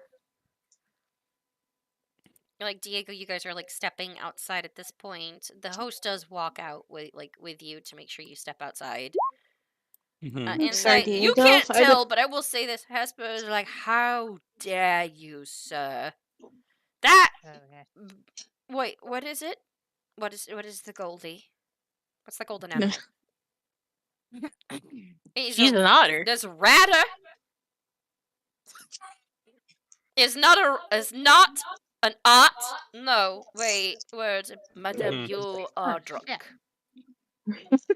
I am, sir. I am a perfect lady of society. I know when I must stop my drink. Audie stands up and just gently places his hands on her shoulders. I think that we will all leave. However, he takes the wine from him. I paid for the whole bottle. Have a good evening. Hey, can I have dessert to go? Yeah, you need dessert to go. Look, you don't pay for the meal. You don't just leave the dessert. I expect one to. It's like, if you wish for us to go without further argument, then pack the meal to go for my friend, please. Very well, but step outside and we will serve you then, sir. Since you did play for the platinum meal, I will at least respect the purchase. Sadly, I must ask you to pay for the chandelier as well. Fine. He takes like the glass of like the drink, takes a nice big gulp of it to finish it off. It was cheap glass up there anyway. Ooh. And he sets the wine glass down with a clink, and puts his puts his arm out. Hesper, she is like somewhat angry, but like she's teetering while trying to stand tall a little, and she grips his arm, and on her way out, she's still like, your mustache looks like butthole hairs. Yeah. She actually was drinking quite a bit. Yeah. Who? I guess I'll make sure she ain't gonna do no. I'll just stand guard. I'm just gonna stand guard. Yeah, but she gets escorted out, And like as you guys are like leaving, like you see the couple over here, you know, the half orc and the whatever strange elvish looking man. Just goes like, you hear the like woman. I don't get it. It was fun. This guy just like shrugs. I thought that was a great landing on the table. He stuck it. I think Oh shit. would Diego and Dolly have any time to sit out and like Yeah. chat Like you guys about are, it's everything? gonna take like a moment or two because they did have that interaction of, "Ha, this is cheap glass, anyways. Bye, bitch." I think Diego would be checking on Dolly for. He's like, "Are you okay after all of that?" Oh, Goldie's head cupped I'm in your okay. arms. It just look at Goldie. I feel bad. I thought that since alcohol wasn't that alcoholic, Goldie could handle it. I would highly recommend not providing alcohol to Goldie in the future. I am not certain. Most alcohol is, if only by the size of her body, may affect her far greater than is intended. She's twisting your hair up in like little knots, like. Yeah, I guess lesson learned. But now I feel bad because I got you kicked out too. You could have stayed. I could have left myself. I felt. He sort of like pauses for a minute and like sort of folds his arms and you understand more so than the others. I feel the weight of responsibility and expectation. No, I do. can I trust you with a secret? Of course. Only if you want to tell me. Hey, these things have gone missing around us. You have seen the hand, and he sort of conjures it for a second just to see it. He's kind of glaring at it before he dismisses it. Luckily Dolly doesn't wear any gold, so. No, it does reach out, and I'm gonna say, like, at this point, you notice that one of your bracelets is missing. And it's reaching for your earrings, like, shaking a little. I hold my earrings. He dismisses it really quick, and he just... This time, since you have more control of it at the moment, since it already had taken stuff. Yeah, and he just, Oh, so it doesn't just take gold? It takes... I do not know everything that it takes. There is a reason that and I have not told anyone outside of my family of this. The reason I am a tiefling in the first place, many, many years ago, my abuelo, my grandfather, he made a deal with the devil on. So, was he a tiefling when he made a deal, or human?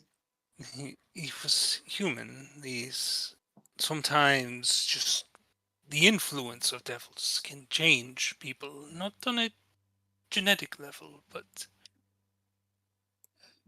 he sort of looks at her and he's like, he is past now. He never told us everything, the specifics of the deal.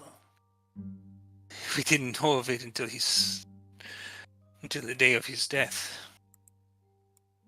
He kept it secret from all of us. Although there were suspicions, of course, but I was sort of pauses and realizes he's rambling.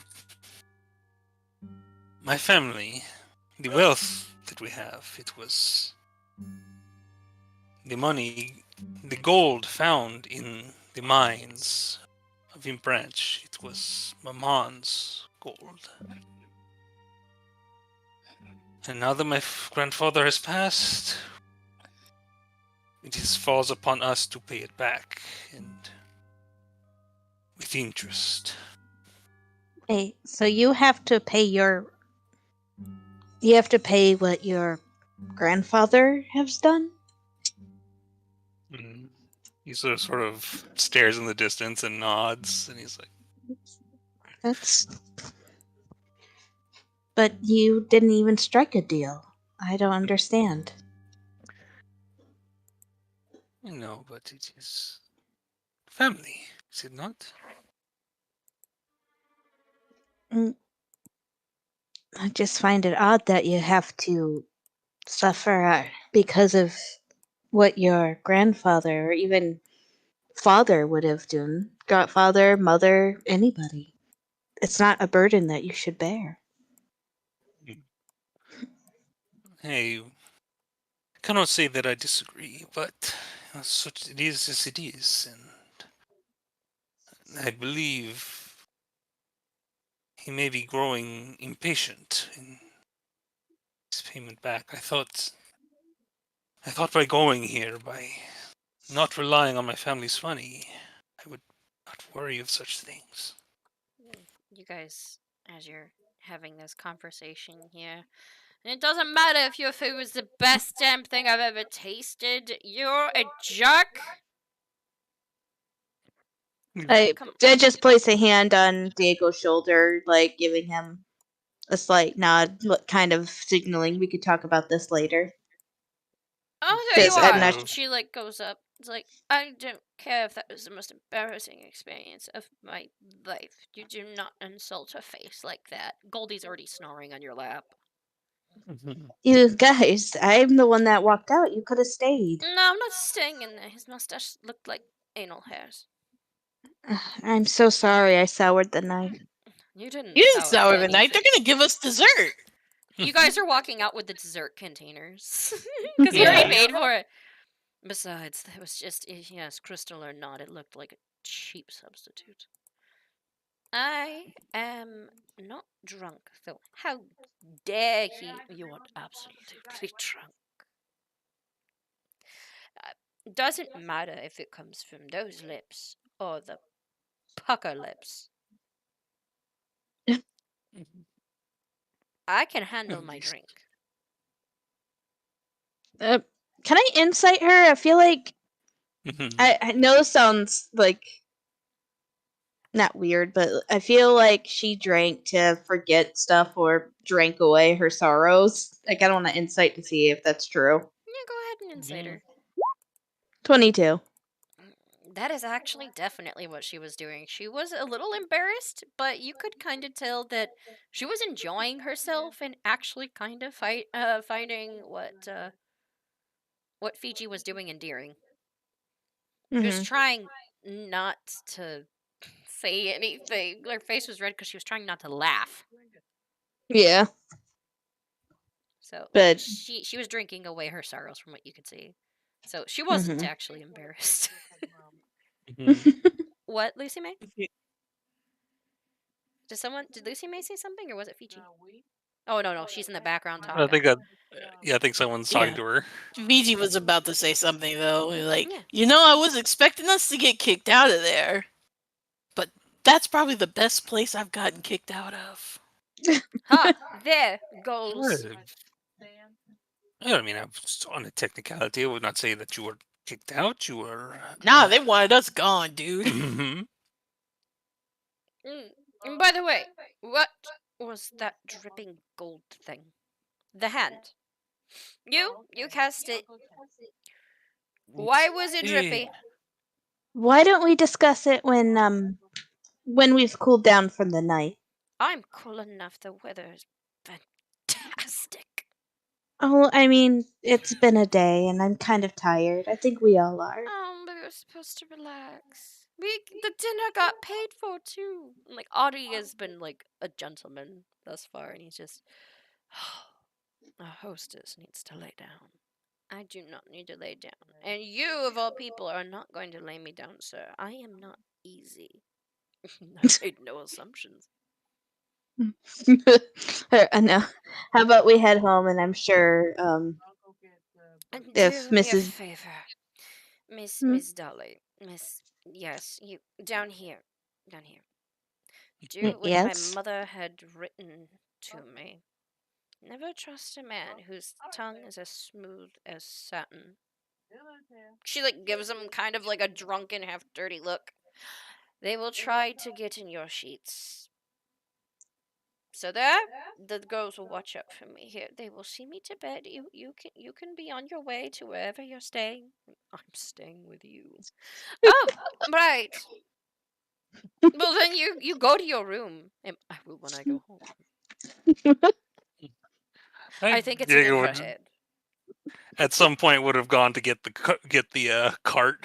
Yeah, the valet just kind of jogs over to you and hands you more or less he takes your ticket and he jogs back. The valet still brings up the carriage for you. Yeah. Thanks, dude. You know, I'm quite glad we did not give the restaurant our names. Fiji. Well, I did introduce Fiji by name, but They probably won't remember. hmm. But you know what? He did nothing of the sort. He did not break the table. He landed and got her down. She was coming down anyway. It was fun. You did very good, and even got offered to do a gig. So good for you. Oh, Yeah. poppycock and Yeah, diddly. good for me. Good for everybody. Yes, good for us, and they can blow it out their arse. Let's go home. And she lifts her dress up and starts walking past the carriage, and Audie gently guides her back over to where she turns around, creaks around, and goes into the wagon. She was about to march home. She is a stubborn one. Very. Miss Hughes is not what I expected. She's really good at business. I will state this is not her usual state. She is under a lot of pressure lately. So I've noticed. I'm actually gonna kind of lean in to his ear. And it's just like she's actually suffered a loss recently too. A loss. I heard mention of a funeral. That wasn't someone she knew or a relative, was it? Think a best friend of hers. Oh, that is. I do not blame her then. Regardless of first impressions, she's quite entertaining. Well, let's get a move on, shall we? In the carriage. All right. Everybody in. And I think Chester would probably have been left in the carriage this whole time. Yeah, Chester's just when you all go in, just and of course the Alright, I'm gonna drag you guys where you need to be. All the way over towards the restaurant area. It's in the rich area, so I'm gonna drag you guys where it is. I'm not gonna lie, I made quite the large map. It's a big ass map. Yeah, it's a big ass city. Yeah, you guys were over in this area. Really ritzy part of town. When you guys start riding through.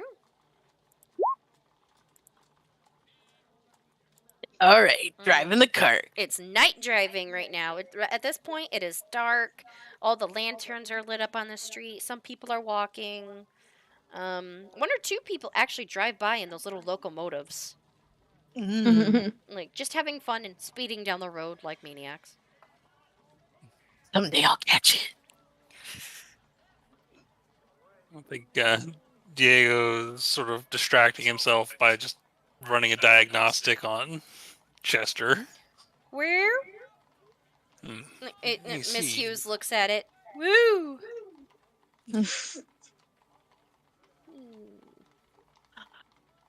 She just like puts her like head up against the window, and she is out like a light.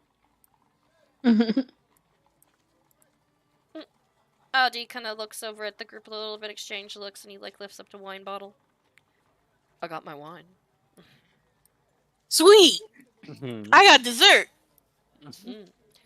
I ordered a mousse cake. It's chocolate, but better. Yeah, I think he before like what is I think he looked at Fiji. What is Fiji's reaction when he hears the term moose cake? Well, at first you see like on his face, like it goes like just confusion, then realizing it, then mild horror. It's a type of chocolate. Oh, like a whipped chocolate. Okay. Because, you know, moose can mean all sorts of things. Things I don't know. No, it's like a whipped, almost creamy chocolate. Oh, yeah, it is. Yeah, and you look in, and literally it was a whole cake that you were all going to separate for the dessert. It is a little round cake that looks like it's well put together. It looks like really silky, but it has almost a slight, like, a firm gelatin appearance to it. We'll look into this when we get back to in home. Feels weird to call it home. You hear like Hesper like mumble, "Save some for August." We will. August. Who's August? All right, now let's roll. I was gonna say let's roll for land vehicles, but Yeah, go for it. You guys are like driving. I think if he's asking about August, I great. think Diego would.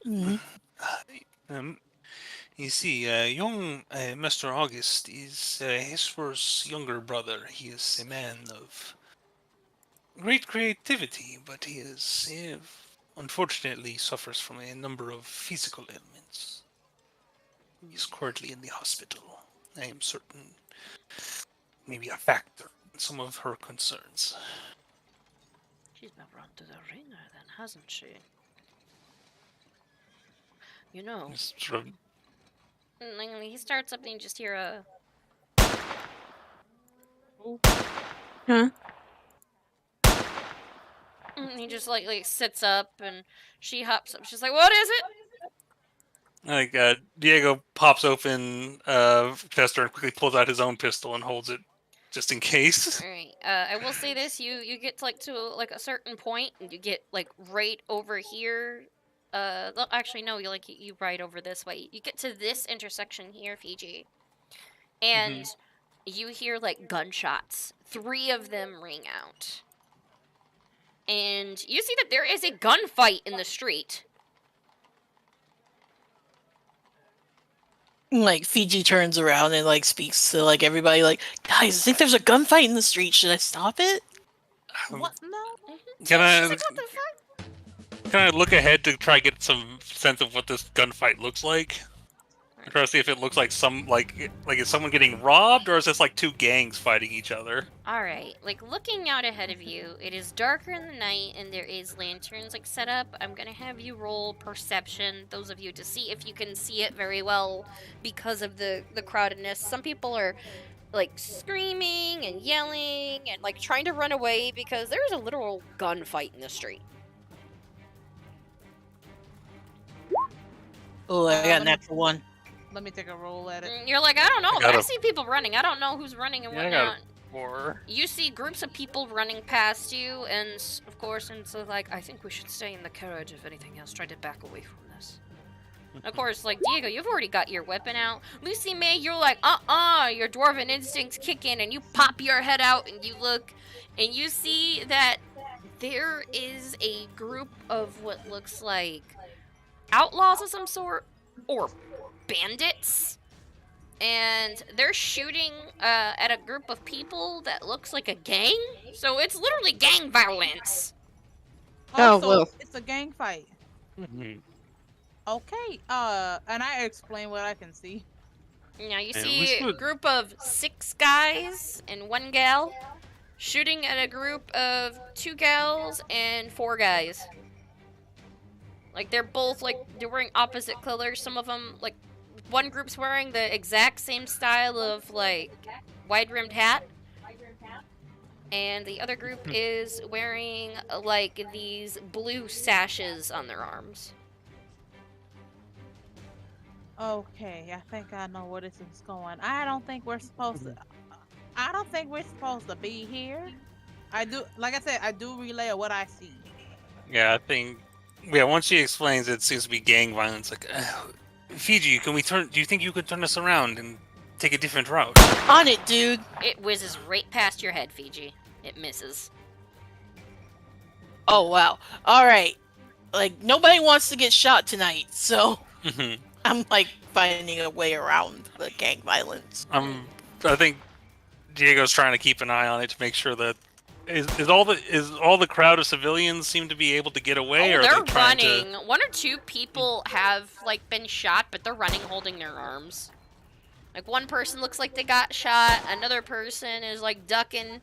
One guy looks like he's about to have an argument with his girl because he shoved her down and ran. Oh Lord.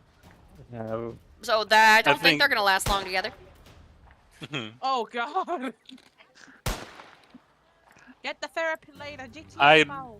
Okay, Diego can't. Is she shoved on the ground or? Pushed her over and she hit the side of a cart and she looked at him like she's about to murder a man tonight. Luckily she's fine. I rolled. She didn't become prone, but she just got pushed. Okay, because if he sees a woman or something being knocked over, he would actually jump out to help them. But if everyone's getting away, yeah, they're running like crazy. But this is on the street where you guys have to go to head home. Hesper's like, I'm gonna tell them to shut up. I have No, a you're not. splitting headache. Okay, go ahead and roll to see if you can get the heck out of there without hitting anybody, Fiji. Alright. Can I help him, or would that be... You guide him, yell out, look up. Yeah, you look keep an eye on the fight while I focus on driving away. Yeah. Alright. Alright, so I'll just give him a help action to... Okay, cool. 14. Alright, it is rough, and the horses are backing up, and Audie's like, what a lovely country. He does not look very happy about this, and he's holding on to Hesper's shoulders, and she's just like, they better be quiet. My head is pounding. She is too... She looks like she doesn't give a damn that there's guns. It's probably good that she was drunk for this. Oh, I know, right? She probably won't remember much, depending. Lucy, May, and Dolly, what are you doing as well, hearing this and seeing this? I'm trying to see. Is there everybody getting out of here, or are we having some stragglers? We're getting out of here. Yeah, you're like, we're getting out of here. Many I people, know. 1 or 2 people have been shot, but they're not deadly, luckily. 1 or 2 people are running. One person's holding their arm, and he's oh yeah, he gone. He already ran down the road. He's like, I don't know about you, but I'm allergic to getting shot. And some people are and the fight continues, and you guys can actually hear the bells of the guards in the distance coming. Yeah, because they're real close to the castle there. Oh, in fact, you guys hear unison running and marching to where the Imperial Guard are coming. So if you want to clear out before any questions are asked, Fiji, you rolled what for the land vehicles? A 14? 14. Fiji, I would like you to get it to step, and I hear some guards. And you On it. actually head over in this direction.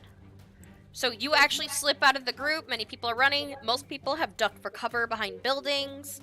And you see the fight, goes on for a decent moment. And as you guys drive down the road and get over the fence, you see the guards, shooting at them. Now it becomes an all-out shootout between the officers and both gangs. I'm kind of glad I didn't run into that, actually. Yeah, there's about 20 people altogether. Oh, dude, I definitely would have died. Oh yeah, you actually can still feel the heat of when it whizzed past your head. Yeah, I just like look at the bullet hole next to my head. Like, oh. I think. Wow. Well, I think I do like a kind of just like quickly sort of investigate the carriage to see if it's got any bullet holes, and if it does, I'll repair them with mending. Nobody got shot, right? None of your. Yeah, You almost did. I rolled and it completely missed Lucy May popping her head out, and it missed Diego. Like by a long shot, it actually shot part of the like cart. Roll investigation, and I'll let you know how bad at least it is. Fiji rolled just high enough to get away. Fiji, if you rolled any lower, you would have got stuck there and been in crossfire. Diego, you can't tell shit. You just hear shooting in the distance, and Hesper is now already falling asleep because the bullets sound distant.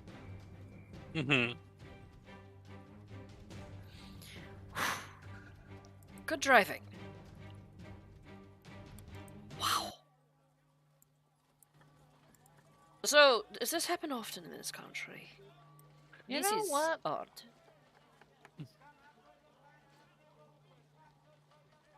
I don't think it happens a lot. I mean, I'm not really from Pennington. Yeah, me either.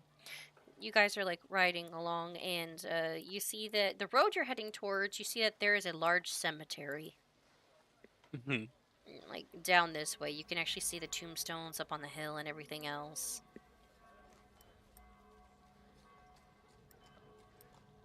Like Diego just sort of like instinctively sort of dawns himself when he sees the. Like he doesn't even realize he does it. It's just like pure instinct whenever he sees a cemetery. Like, yeah, cemetery.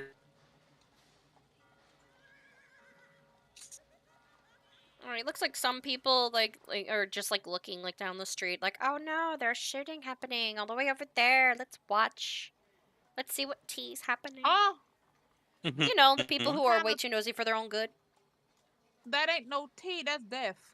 Yeah, pretty much. Like they're like, we're at a distance. We're fine. Bullets can't reach down the road, right? They're not that smart. Many of them are out in the middle of the night because usually they're up to no good. So Fiji, because you're driving, you actually like avoided a bit. However, with this way, you're gonna have to take another street because you remembered that up here is construction on the road to get over to the house. So you got a bit of a detour happening. I'm gonna roll for some other stuff. Good job avoiding that. Oh, like you go by and there is like, it looks like a crowd had gathered and a guy is also standing on the soapbox. The same speech as before that you guys had heard. It's like, we cannot let them take our jobs, sign the petition, and ensure that our factories are not taken over by constructs. Sign the petition today. Rise up against those corporations that see people as expendable. Fight against McDowell United. And a couple people are listening. Others are just all like, you know, waving the hand away like, ah, shut up, dude. And some of them are like getting really into it.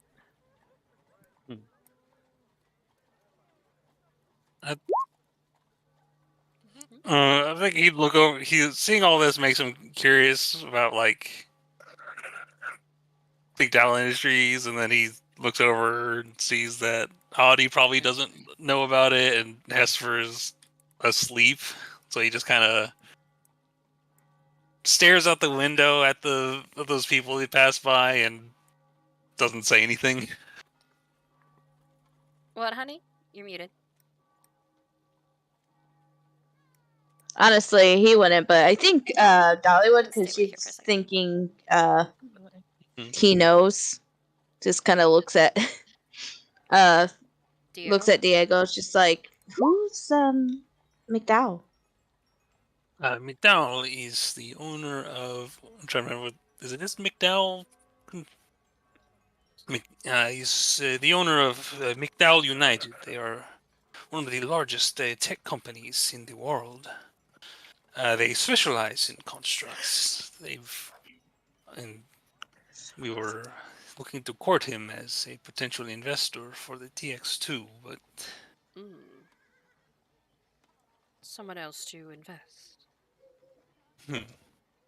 oh, of course, the TX2 is a very, very complex device. Although, if you are willing to take on the full burden of investment, I would not complain. I like to be smart with my investments. I want to see how it turns out. Alright, like, you come up to this area, and you guys still hear, like, the shots, like, in the distance, because you just had to pass by that road again. Yeah. In fact, like, when you did, you saw even more guards that piled up. Some people are being tackled and being put into the back of wagons. And so he's like going around here, like, oh, how delightful. We got to see the other side of it. Only 2 are left shooting. Oh, a dead guy. You don't see that every day. Oh, well. So you've run into any trouble like that when you traveled here? He thinks about it. Shakes his head. Well, there was one. When I stepped off in my attire and I had fresh coat of moisturizer and everything on my face. I'm not gonna lie, I attracted a bit of attention. And nothing compared to like when I offer up a spell towards him, though. They ran rather quickly when one of their friends was nearly incinerated. Oh. So you know, does you or somebody in your party know a little magic? My party? Please, I just have me and my driver. Wait, you just went with 2 people in a different country? Yes? I honestly thought you traveled with more. No. Isn't that dangerous? No. It can be. We arrived in a city. It's not usually this dangerous. And I can handle my own. I've lived long enough. I told you, the man nearly got incinerated. Can I... I'm trying to think if there's any way to tell, if I can tell by looking at this guy. I mean, at best, I guess I could check to see if he's got a spell book or something, but I'd try to get some sense of what kind of spellcaster he might be. Yeah, go ahead and, I'm gonna say insight him. Right. What about you, Lucy May? Like, did you want to try anything too? Because you were so quiet. Just a 9. You know he can do magic, but what kind? I mean, I'm gonna give it a shot. Why not? You said insight? Gonna see if he's another druid. You're like, like oh, some kind of druid. Cool. All right, Lucy May, you're like, yeah, why not? 16, nice. Insight. 11. So what is he? All right, you can tell for a fact that he's not a druid, but you don't know what he is, Lotus. However, Miss Lucy May, you look him over. This guy does not have a spell book. He doesn't really carry himself like a sorcerer, even though the arrogance is kind of there. But you notice that he has a strange symbol all over his person. Wait, you dawn on it. This guy doesn't look remotely religious. But he has, like, a symbol that's decorated on his whole person that someone who would usually have more of a pious standing. Is this man a cleric? This man in the vehicle, you think is a cleric, but of what? That's what you're seeing. Okay. Do you see anything? I just take a guess. Like, she's just saying, if I had to wager, I'm just taking a guess here. Could you be a cleric? Clever as much as you are beautiful. Yes. I am a cleric. Dolly is dumbfounded. This man don't look like a cleric. Because she remembers the cleric that resides in our town, and Repent! Like the Thunder symbols everywhere. Don't.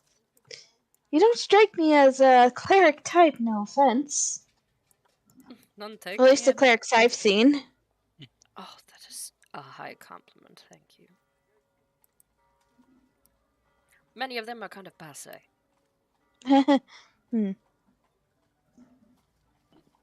No, I do not.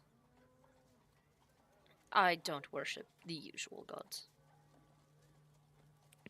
My family. The usual gods. Yes, indeed. Oh yeah, I forgot. There's that's a good amount of gods, isn't there? Oh, indeed. Mine is one of the older ones that is over in the Riva country. I worship business. He kind of gives a bit of a grin. You could say every transaction I make for my business is my prayer and my daily duty. Is business an actual, like, the name of an actual Reaver god? No, like, he's saying an example. He hasn't actually said the god's name. When you mentioned, like, business, can I like give like a religious check? Yeah, if I can see what he's wearing. Like, you point out he's got a symbol all over his body, so I go for it. Got decent religion. Hey, 14. Okay, so that's pretty much high enough. Like, you've heard of different obscure gods and deities, but you have heard of Avarine. Sort of like avarice, the want or the need. It is literally the deity of business, transactions, and gained wealth. Was that in the Reaver you said country? It was a god or a goddess? God. Or something in Avarine. Okay. So he is a cleric to Avarine, which you know for a fact it's probably another reason why his business is so lucrative, because exchanging money and gaining like good sales is actually their form of prayer. So every day he's worshiping. He must be very much a very pious man. Yeah, I feel like when this would stand out to a god like that, Averine would have stuck out to Diego because he's kind of feels he thinks about that and thinks about how in many ways Mamon's kind of the opposite to this. Is about also kind of a god of business and more like greed wealth, and avarice. But yeah, greed and avarice, like all the worst parts of that. And this is just literally business transactions. But I think he'd look over something. Avarine. Not many worship him anymore. I've made a habit. In fact, I let him know to give me a sign of any good future prospects. And then the pigeon flew right into the tree near me and dropped that. You know, the invite. Business opportunity, so I came a-walking. This is perhaps then a good sign of our upcoming business if the god of wealth himself seems to have expressed interest. We shall see. It is a prospect. Not all are good, but it is an opportunity.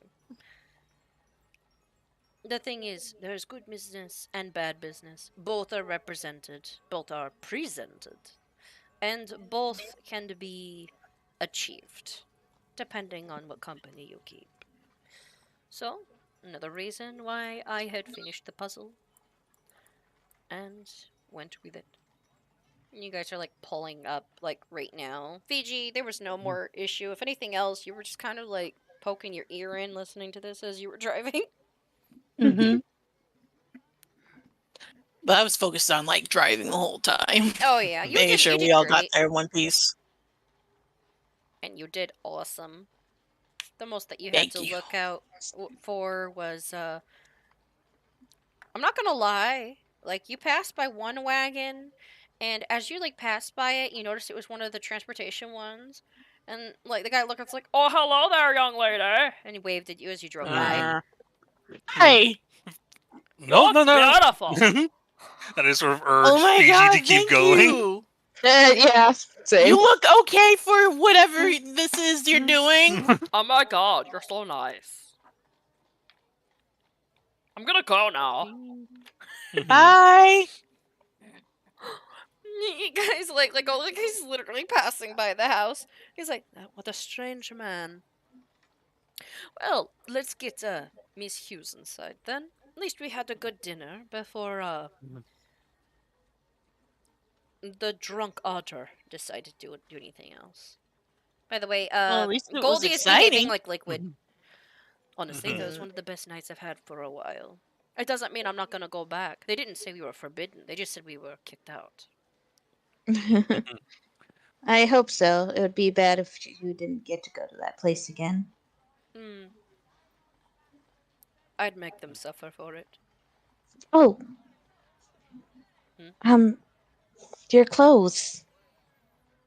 I'm sorry. Look I should amazing. probably. I'll give them back to you tomorrow. Very well. Thank you for letting me borrow them. He nods. It is a good unisex outfit. But it brings out all of your femininity when you wear it. He like smiles and he steps out and starts helping a sleeping Esther out. He's being as gentle as possible, and he's trying to be respectful, but kind of the fact he could lift her like she's nothing due to his size, but he's just all like, "All right, let's go, sweetheart." I think Diego sort of steps forward to like help him with it, and then sees that he is like, he seems to like have to actively hold back his strength to help her, and realize that he just kind of get in the way and embarrass himself, and then just quietly steps back. Right. All of you like step up. You do have dessert that you all can eat now that you are back like at the estate. That is like completely up to you. The location was actually quite nice, you know, regardless of the fact that y'all got kicked out because of a certain otter. We may have to get a pet sitter for that otter, just say. Goldie like sleepy just goes trying to like hiss, but it comes out like a little like weird like sound, and she like plops back like no. And wherever her room is, I will try to deliver her. And he rings like a servant bell. Mrs. Bonnet, we are home, and she is indeed well, she's a little. Oh, goodness gracious, she got into the alcohol. Come now. Okay, you can unhand her now. Very well. He steps away and he puts his hands up like, no offense, I'm not doing nothing. Oh, I'm gonna actually, when she says that, you know, I'm just gonna whisper in her ear, like, she did have fun and whatnot, but she'll say I think she was drinking a lot of her sorrows away this night. Thank you. Honestly, I think she needed it. You all look still very lovely, and oh, do I smell chocolate? Yeah, you do. Oh, yeah. Anyways, try to save me a place. Thank you. That woman switches personalities once in a while. Well, you gotta be versatile to be a Mrs. Bonnet. Apparently. I wonder where the mister went. But oh, hey, that's a good question. Yeah, if I am being completely honest, I had not given it much thought. I assumed he lived somewhere else. Well, I should probably get this one to sleep. It holds Goldie up. Anybody want a piece of this cake before you turn in? I wouldn't mind if you saved me a piece for later. I've already tried that type of cake. I prefer the caramel truffle one myself. They didn't have any. Of course, Yeah, dude. Save me a piece, but also save one for Argus. Maybe we'll visit him tomorrow. That would be interesting. Have a good evening. Have a good night. I'm getting my piece now. Yeah, like you open it up, it is so soft and so easy to cut. I think Diego kind of follows Dolly for a bit because now that he's told her everything, he kind of. Yeah, Fiji's in the dining room, like, serving cake, if anybody wants some. Yeah, honestly, Yeah. like, you have free reign. You could even bring the cake up to the rooms and sneak it in to eat it before bed. Midnight snack worthy. I will say this, when you cut into it, it's like warm butter. And it jiggles delightfully, and as you try a taste, it is so good and so smooth. It's just, the best chocolate mousse. The first chocolate mousse, but the best you've ever tasted. This is so good. I gotta put it away or I'll eat it all. You and like Lucy May are like munching on your pieces, like, oh hell yeah. Oh no, I just came in and I heard him say that, and I was like, Gabe? Is it? I just have a plate out. I'm gonna try like the little cute thing that he does. Just go. Yep. Oh my god.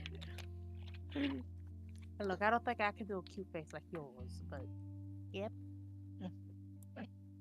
It's alright. It takes practice. He like gives. He cuts Lucy May a piece. Yeah, you two are like just enjoying like the cake together before you start heading up for bed.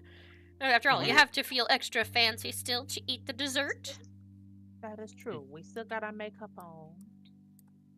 We still gotta get clothes on. Let's eat this like we fancy still.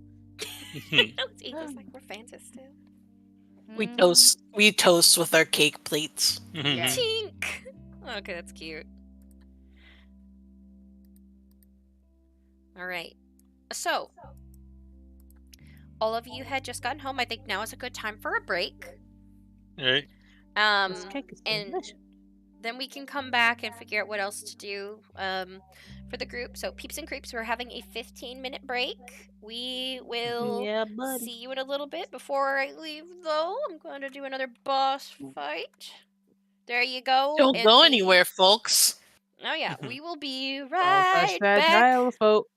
See y'all We're soon. just getting started. Oh, yeah. Second half coming right up. See you soon. See you later, people. Are you guys ready? No. Too bad. Oh, he's just tunneling now. Flex.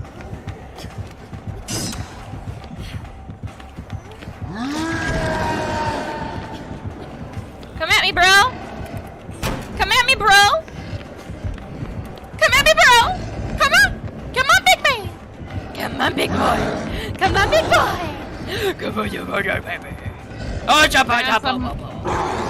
Harassing your husband. Oh, jump, baby. Kiss my booty. Wait a minute. Oh!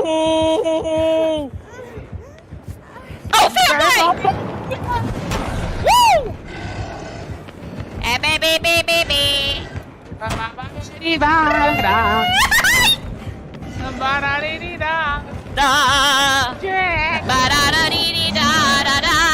I'm making you waste your rage. Waste your rage. Waste your rage. Waste it. Waste it. Waste it. Waste it. Girl, you better be healing.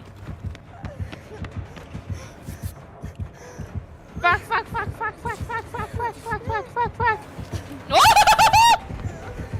Yeah! Yeah! No! I want you to be my lover. I want you to be my lover. Yeah. Do. Drop her. No, fam. Wiggle, bitch! Wiggle, bitch! Yes!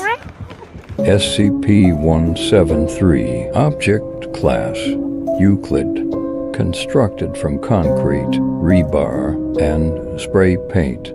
SCP-173 is considered incredibly hostile and dangerous. It is incredibly fast, but remains still well in sight of its target. Attack patterns rely on line of sight. Experiments show that even a momentary blink means certain death. It is advised while cleaning out SCP-173's cell to have more than one D-class present. If cornered by this SCP, your directive is to follow one rule. Don't blink. We both don't have stamina. Let's regain it. Well, then get your butt over here. Hop down and come around. Just kill the zombies that are down there. You've got 8 seconds. Am I grounded? You might be if your ass don't come up here.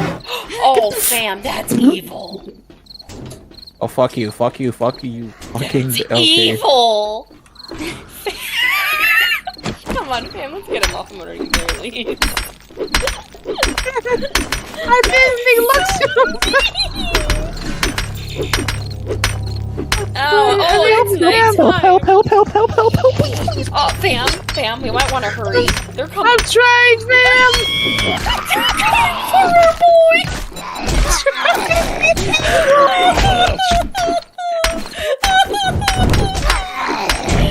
Help! You fucking bitch!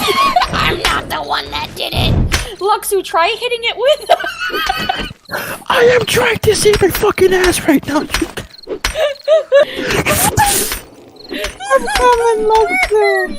Luxu, we have very, very poor stamina. We've been trying to tell you this. Oh! It fell right on his head. Okay, fam, now create something to block. Oh, shit.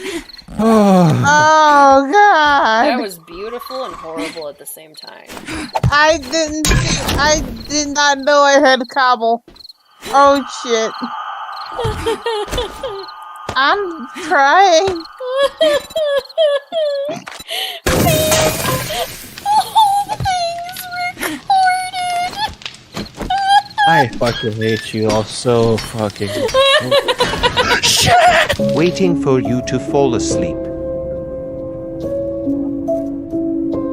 Hoping you'll see him in the dark.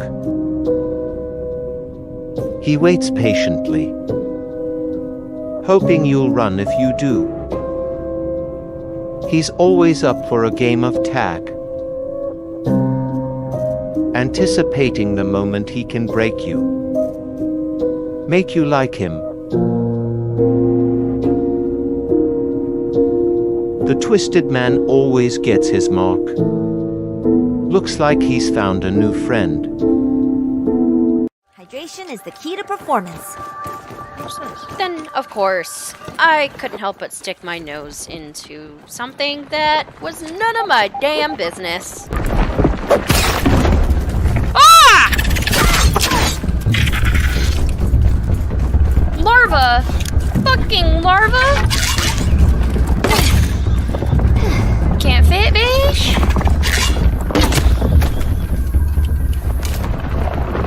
I got one.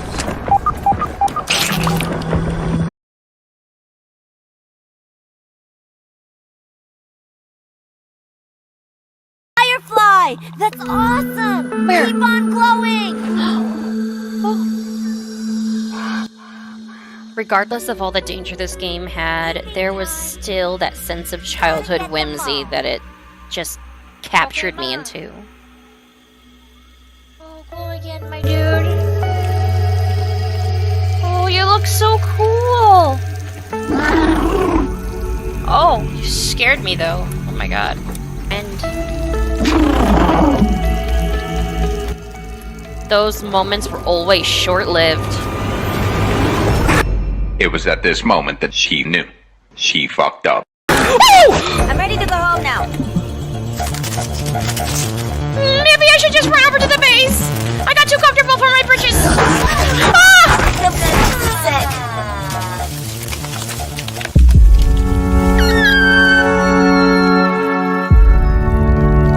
Wait, you want to do what?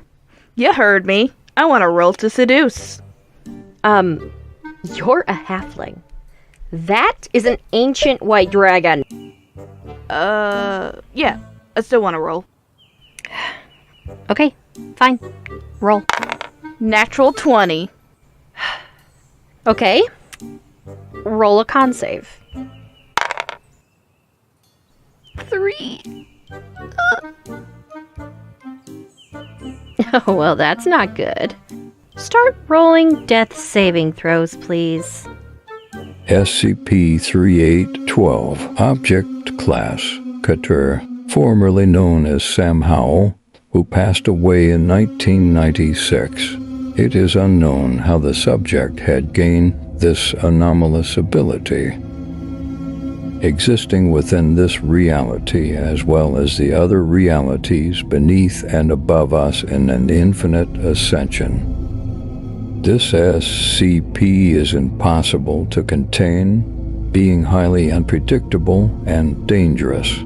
Being an omnipotent reality bender, this SCP can both control, create, and destroy any reality. Any reality that exists, even in a fictional sense, Sam exists in. What should I create next? Yeah, he knows where I'm going. He knows the rules, and so do I. Oh! Go! Go! Go, go, go, go, go, go, go, go, go! Dodge! Ole, bitch! You can kiss my beautiful, chunky ass!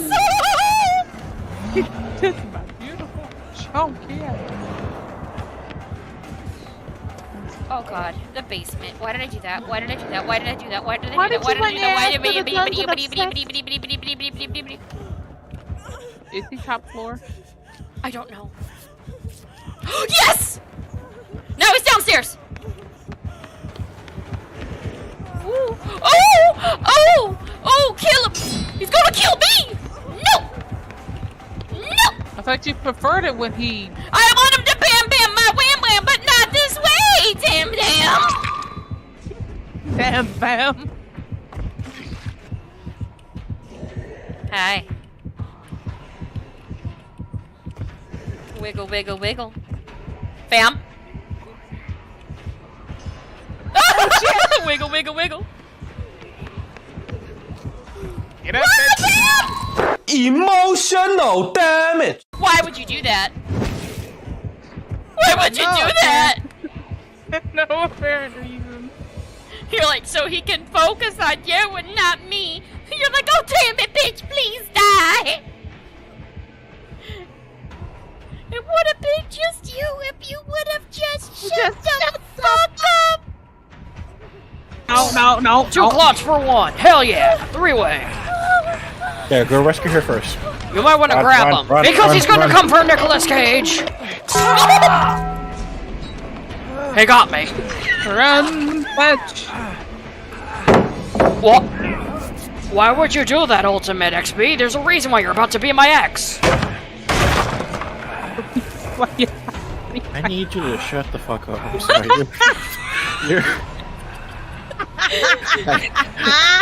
I can't. She's giving him the runaround. Like me, Nicolas Cage. Let me go! You're not allowed to. I can't. Let Nicolas Cage Can we down, get this animated, please? Hazel as Nicolas Cage. How dare you do this to me? I played a vampire twice. I know. Oh shit, there's my soon-to-be ex. Oh wait, no, that's just not your ex. Not you, I thought it was the other Claudette. No, I thought Claudette was on the ground, but it was just Luxu. Wow. Oh wait, that means he's coming, doesn't it? Oh, he's behind us. You might want to run. Hi! I took a shot for you. Be grateful. He's watching me. Oh, always feel like someone is watching me. Sorry, sorry. Oh take some shit, hits, I just please. fucked up. I try to take some hits, but apparently he likes. Oh shit! Hi, I'm Nicolas Cage. Sorry, Hazel, please. You can't touch me. I'm Nicolas Cage. I can't focus. I can't focus. Somebody touched the Jenny that I was massaging ever so lovingly in that damn house. Oh, I can't. If I spat my drink out, I'm gonna kill you. You can't kill me. I'm gonna Nicolas spat Cage. my drink out. Don't worry, my girlfriend's Why? rescuing me. She gives great back rubs. She's taking me on a date, guys. Are you working on the Jenny in the house? Yes. Thank you. I'm here with my Right. girlfriend. Oh shit! He almost smacked my ass. Little did he know. I'm Nicolas Cage! Holy God shit, damn it it, keeps why are you- missing me! Please. I tried taking a hit. He likes to hit you. He likes to hit. I'm right Jesus behind Christ. Oh, and the mythic violence? You know, I was right next to you. He just did not want to mess with Like, just the take a cage. hit, please. I did Like, take go- a hit. I you. took a hit. You happy now? Take a notch. Oh shit! Oh shit! You know, I'm just gonna go heal someone. You know something, sir? No, Oh, is this you? Oh, I did not. He's actually begging in his own voice. I was right at a pallet. Somebody could have rescued me. I'm sorry. I'm wrong. Look, I am Somebody trying- work on the Jenny we were working on the road. Oh wait, Ooh. is he going all the way around the Ooh house? woo, ooh woo, ooh woo. Oh shit. Why are you hip? Oh whoa! I'm blind, bitch. I'm blind, bitch. Oh whoa! Panic, Segoy, panic. Segoy! Oh Wait, god. where's another- Ugh. Hazel, disgusting. If you do that shit again in that voice, I will literally drive my ass to your location. Shigoi Dekai. Does that mean you'll visit me? Yeah. Bet No, you know I- I'll visit, but that'd be the worst thing to come and visit about. Just one smack. Just Where like don't do is that another shit. Jenny? There's sure another one, right? At the end of the road, Oh no! I see him over there! Come over here, bitch! I'm Nicolas Cage! Fam, you gonna die for acting like Nicholas Ass's cage. He avoided me because I am the cage. Before the traveling merchants knew what hit them, the caravan was descended upon by bandits on all corners. Nobody stood a chance. They pillaged, destroyed, and burned the evidence. As vicious as they were, they left no one alive. Man, that's a bummer. Hi, I'm Hazel from Hazel's Emporium, otherwise known as Booty from the AfterDisBooty Twitch channel. Hi, how you doing? So, you must be wondering what all this is about. Well, this is my bandit pack. I made this art pack so people could create maps a bit more easily for their bandit encounters. Whether it be D&D or Pathfinder, I think you'll enjoy using this pack. I made it to where each item is already pre-sized, so you can just drag and drop them and create whatever you'd like. I use these assets myself for all of my D&D games.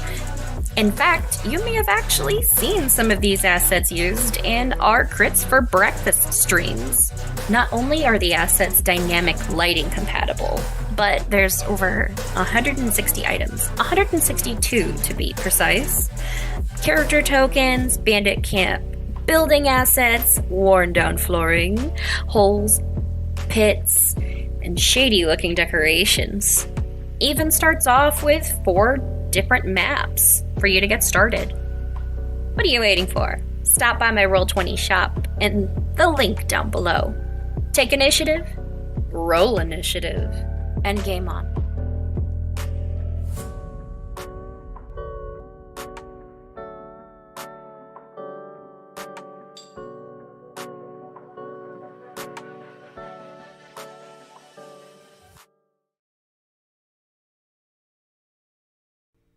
Are you guys ready?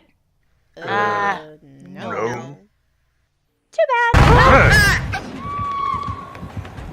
Oh, he's just tunneling now. Flex.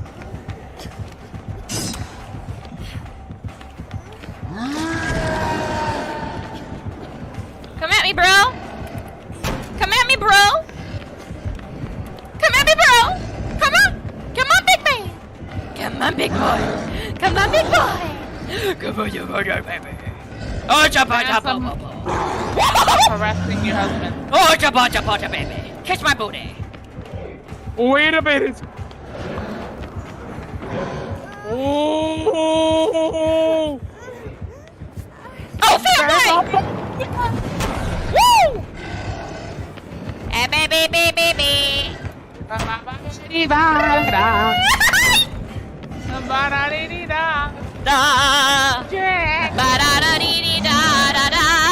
I'm making you waste your rage. Waste your rage. Waste your rage. Waste it. Waste it. Waste it. Waste it. Girl, you better be healing.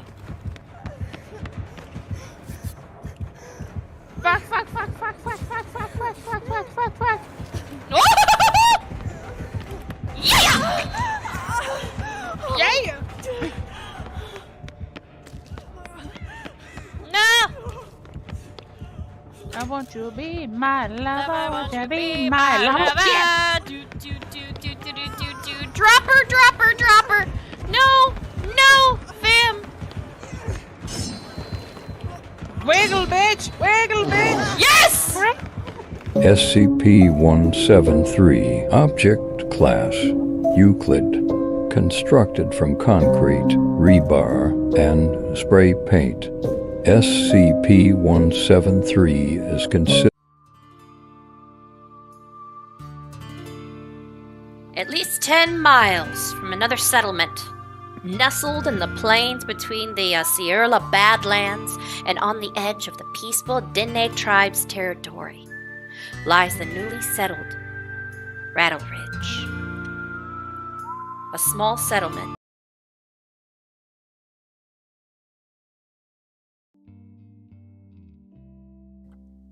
Peeps and creeps, we are back. I hope you enjoyed your break. I hope you hydrated.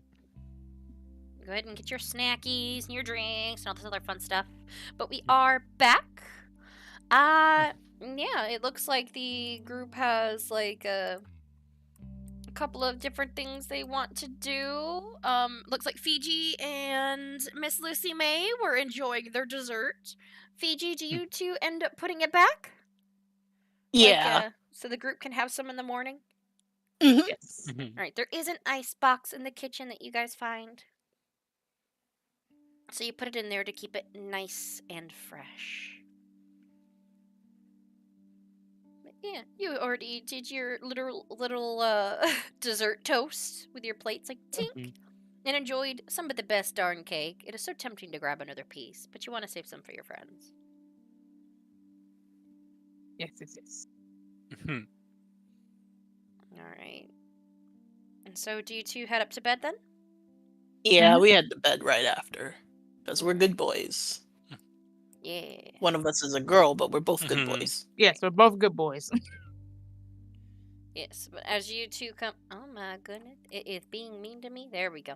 Both of you come up and you see Diego's like standing outside of Dolly's door. Yeah, I think he... actually, would I have had time to actually knock on her door while they were eating the cake? Yeah, if you want. I'll put you two on the stairwell right here. Is that okay? Yeah, that's fine. I just feel like I probably would have at least started talking to Dolly while they were doing The cake, yeah. Yeah, so while they were having dessert, he sort of just knocks on the door to. Actually, wasn't this my room before? Yeah, Dolly. I think that's is. Which room is mine? Then. Oops. I think this one. I think. Did you have an individual room, or did you share one with Lucy May? I think she shared with me. I don't remember. It's been a minute since we had the room. Yeah, because there's that one, and what's this one? Oh, my bad. Yeah, this is the room. Yeah. Lucy May, you had the individual one, and Fiji had the big bed. No, Yeah. I had the dual bed for some reason. Oh yeah, Steph had her Dolly. This is your room. Okay, everybody, just claim your rooms now. Okay, All right. buenas noches. But I think Diego would head over to Dolly's room to sort of knock on the door a bit. Yes. Hi. Hola. No, excuse me. Well, our conversation seemed to have. I was hoping to continue it with you. No problem. May I come in? Vampire rules. Sure, come in. Sort of. She just sits at the edge of the bed where the chair is. Sort of sits on the chair and sort of. You'll excuse me for intruding on you like this, but I have, as you can imagine, I have not told anybody of this. Even Senior Sprock does not know. Is there a reason why? I mean, I guess I can see if people look at you differently or be acting differently towards you. And it was believed that the stability of the A.K.A family is not simply for our own sake. There are others who rely on us. The people of Imbranch. My grandfather, he was not the founder of the town, but it was built on. It's the entire town built on Mamon's wealth.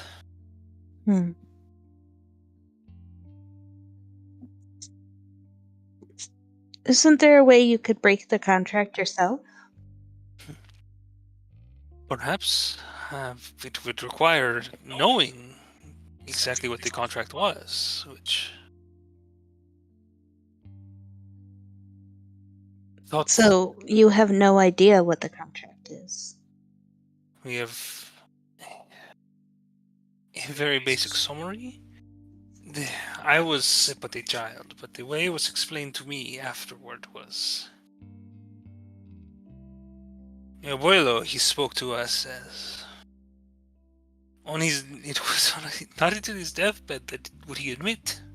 Even as my father was born with horns, and my sister and I were born as undeniable tieflings, he would not explain why we appeared as such until that point. But he said it as a warning for... He seemed to believe it would not be a problem until perhaps my children's time or their children's. He told us only that some of the wealth came from Amon, and we will be expecting it to be paid back. It's odd to do these kind of things without actually seeing the contract, though. Just by word of mouth you're doing this? Well, we have so far not found a way to prevent Ramon from collecting money. And you've seen with the way the hand I was born with moves itself. It absorbs things.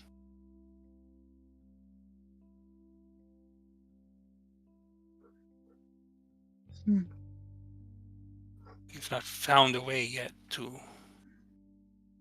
He sort of looks down to his... where he's not casting a shadow, but the chair he's sitting on is. Mm-hmm. The shadow...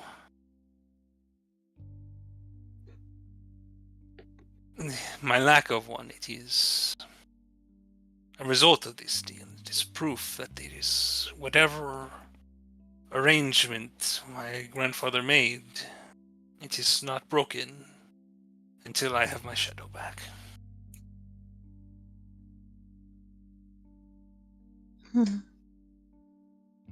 Maybe if you're near home again, or maybe we could do some research on this stuff. When you do research, you find out about things, right? We see. I have done much research on this, but only on books that I was able to access in Branch. There is much wider array of knowledge available here in Pennington. Perhaps there is something I could discover.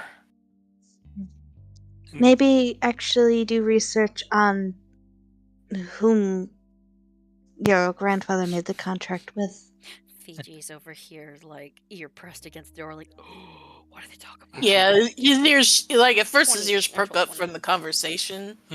But then, like, I rolled a natural 20 for perception, which puts me at 25, so he's straight up listening in on all of this. Lucy, you just see, like, as, like, you're going by, you just hear the two of them mumbling, you're like, wait, Diego and Dahlia are in a room together, and I can hear both of them, he's in her room, and, like, Fiji's now just got his ear just, like, pressed, like, up against the door, like, oh. Like right here, like this door. Alright. So you just see him like just straight up, shamelessly, just ear against the door, like. You know what? I just look at him and I said, you know dang well I'm not supposed to be listening here. What are you doing? This is fun for me. This for you. Hear whispers at all? You two are having an in-depth conversation. Also, question: would Lucy May, regardless of going, we're not supposed to do that, would she just start listening to? Like, damn well, ear against door. Would she pull? Hold on. Oh God. If I'm trying not, I'm trying not to be too nosy, but he crossed the line. He already crossed it. Like, should you just join or just? I gotta be a good girl. No, I gotta be good. I'm not like you. Just don't be scaredy me. Scaredy me. He's like, besides, I'm hearing something that I'm hearing tea. How bad is the tea? Like, can I even? Like, Fiji's like, oh, it's juicy. Oh no. It's so juicy. No. Damn. Let me see if I can hear anything. If I don't hear anything, I'm going to bed. You're like, I can't hear it. You're like, damn, how dare it be juicy? Like, hold on, let me see. 18. Damn. Both of you are ears up against the door. You guys kind of like roll perception. Oh wait, what? I bet I have a better idea. But I'm right next door, aren't I? Yes, you are. You're like, hold on. Press ears up against the wall inside of your room. You come here. Drag him. He's like, and both of you guys press ears against the door where you can hear Diego's voice semi more clearly against the wall. But Diego, you hear both of them mumbling outside the hallway because they didn't really roll to like hide that they were chatting, but you can't hear what they're talking about. You just hear them mumbling, but you two are having your own conversation right now. You just hear her door shut. Just, like, if he comes out, he might actually see Fiji just getting Lucy May dragging Fiji into her room. I don't think Diego would look out at this point. I think, the two of you walking down the hall and chatting with each other isn't too unusual. Okay. Okay, so he looks over at Dolly and it's like, how is it that you have many such familial responsibilities? I feel we can relate on this, see?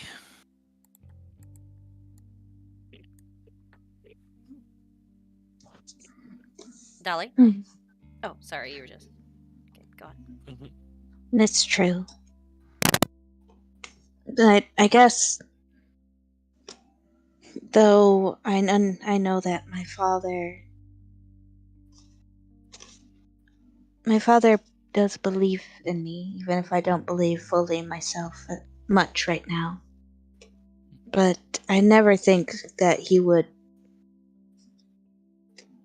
I don't want to say force, but he wouldn't expect me to take on that much of a burden.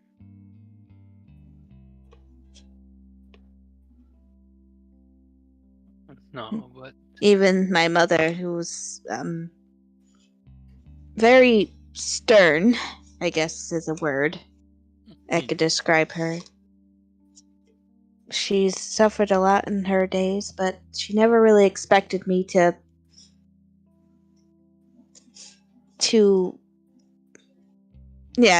carry her anger towards humans. They always let me make my own choices. It just seems a little unfair that they didn't let you choose your own path.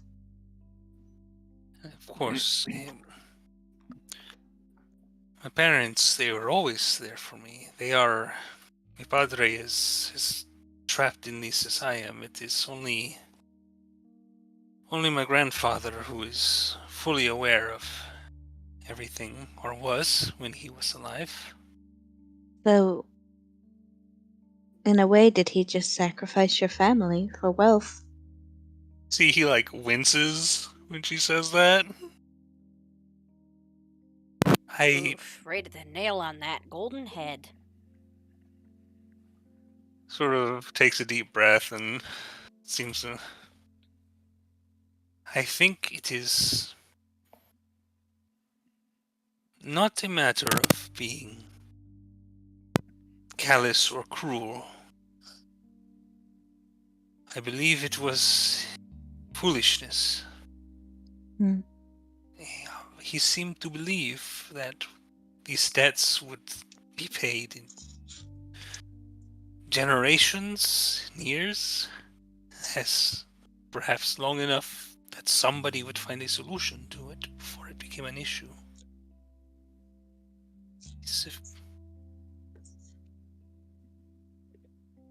He just sort of looks down. He's not wearing his full gear for once, and he's the signet ring that's usually not visible under his gloves. He's just sort of looking at it with family crest and everything. How would you describe the family crest?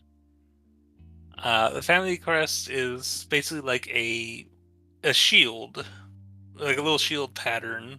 You can see it's got two of those what are they called? Fleur de lis? The little saint symbol. The little lilies. Yeah, it's got Fleur de lis. Fleur de lis on it, and there is a small phrase written underneath it. I've got it written down somewhere.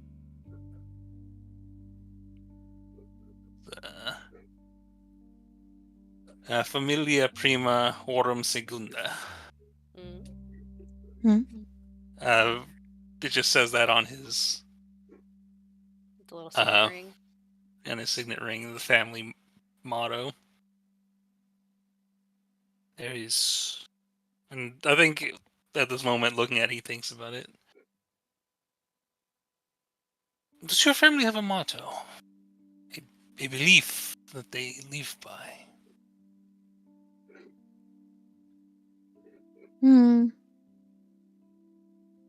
I don't think we really have a motto, do we, DM? Well, your father and your mother and your family, and honestly, even your entire tribe, they do live by the motto. All of them, your entire tribe live by the motto of, as the sun rises, so shall we, and as it sets,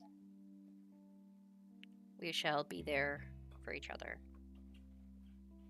So during the day, you're all, it's life happens essentially, but when the darkness falls, you're there for each other essentially. Yeah, she'd describe it that way.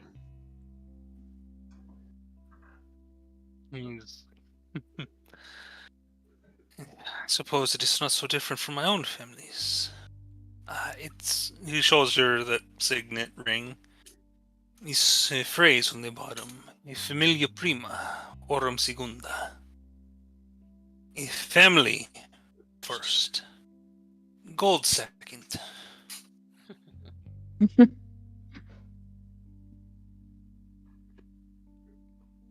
Interesting motto. For a family of miners, or I suppose we'd be unfair to call ourselves miners. Mine owners.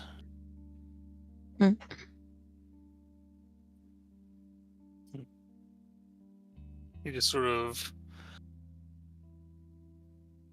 takes a deep breath and he's like, I did not realize, just never telling anyone about this, how it weighed on me. Sometimes keeping these things to yourself can really put a lot of strain on you. I'm glad you can talk to me about it. Well, you two are like sharing like a good moment. I think he's sort of looking at her and 1,000 different flirtations are running through his head. He's like, what do I say? What do I say? What do I say? I think before he could, though, gets up, her checking Goldie again. She is sprawled, like full-on spread eagle on her back. Next time, I will definitely not give her those fizzy drinks. Or alcohol. Hey, you should be discerning of what you feed. I know she seems to have unstoppable constitution, but there's a limit to what sort of creatures can consume. I'm certain there are many things that Goldie is capable of eating that would make others sick. Well, it's getting late. I think we all should deserve some rest. She opens the door. He's like, shit. Hey, Goldie, let's off like a. And hey, don't worry. If we it's like us. We're our own tribe here, We'll figure out a way, and we'll do research with each other. I would like that. Very much. Now, there wouldn't happen to be anybody who would perhaps worship your god? Or that god? Mammon? Mm-hmm. Anyone who... there are, of course, many who worship the archdevils, but those who do are rarely... secretive. It is normally something done in secret, and normally done by people willing to do things that Diablos would approve of. Oh dear. Steps out for a bit there and yeah. Just sort of looks up at her. All trying to turn on the charm. Yeah. Buenos noches, señorita. And just sort of bows his head politely and... Good night, Diego. Sleep well. Walks to his door. Open back. No midnight workings. Go to bed. Yeah, and just turn... Like, when she opens the door, he turns, gives her, like, just some blue steel for a second, like... And then that sort of drops and realizes she was giving him actual good advice. He's like, yes, of course. And so yeah, like you said, blue steel for a second. Yeah, like blue steel, the face. Like yeah, like hey, like handsome Squidward. Okay, so those two just separated off, but Lucy May and Fiji, you heard some stuff about Diego. Something about his family owing a major debt and Mammon. And, of course, I'm not sure if one of you in particular would catch on to the flirtation, but for a fact Diego was like, ooh, near the very end there. Y'all heard, like, every single bit after you, like, walked up. Alright. Like, Fiji just sits there kind of like Indian style, like crisscross applesauce on the bed. And he's like, wow. You know, I look forward to when D-Dog trusts us enough to tell us this. Oh. Yeah. He seems like he's been holding a lot. I mean, Dolly seems like she's always holding a lot. But that's because, dude, your mom is so intense. I've only heard stories. I mean, yeah. Take that too. Now I kind of feel like I shouldn't have eavesdropped because that was a personal conversation. Well, I do understand your feelings. I feel like we should keep it between us until they're ready to tell us.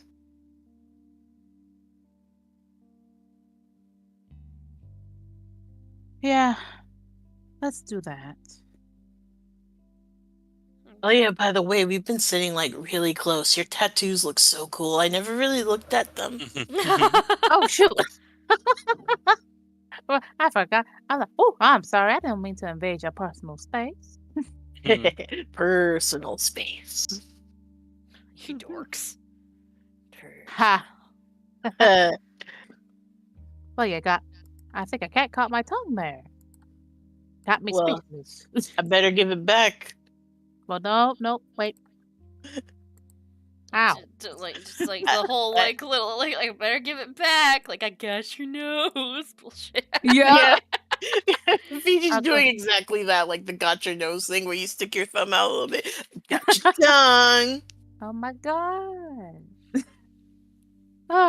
That's a good way to end the evening. Some nice cake. Some gossip. Some juicy gossip that actually, to be fair and honest, let's just we play dumb in the morning. Yeah, we'll do that. Yes. But like also I think I left my door open. Yeah, like by the way, I would say this. Diego and Dolly, since the two of you were saying goodnight, did any of you want to roll a passive, or would you have paid attention to the fact that Fiji's door is wide open, or no?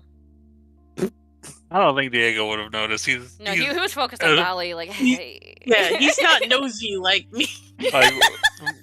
Like he's already not very like. If he's looking at he gets really into like one thing at a time. He's tunnel vision. Really good investigation, really bad perception. That is true. All right, so you and Lucy May, like, you had like a moment where you're like, oh, okay, let's listen to this tea. But anyways, yeah, let's listen to this tea. This is some very this ain't juicy tea. This is some really sad tea. Like this is refreshing. This ain't refreshing. This is just Earl Grey when it's gone cold. Exactly. Have a good night, Fiji. Good night. Good morning. I'll see you in the morning, L Dog. Yee, catch your F cat.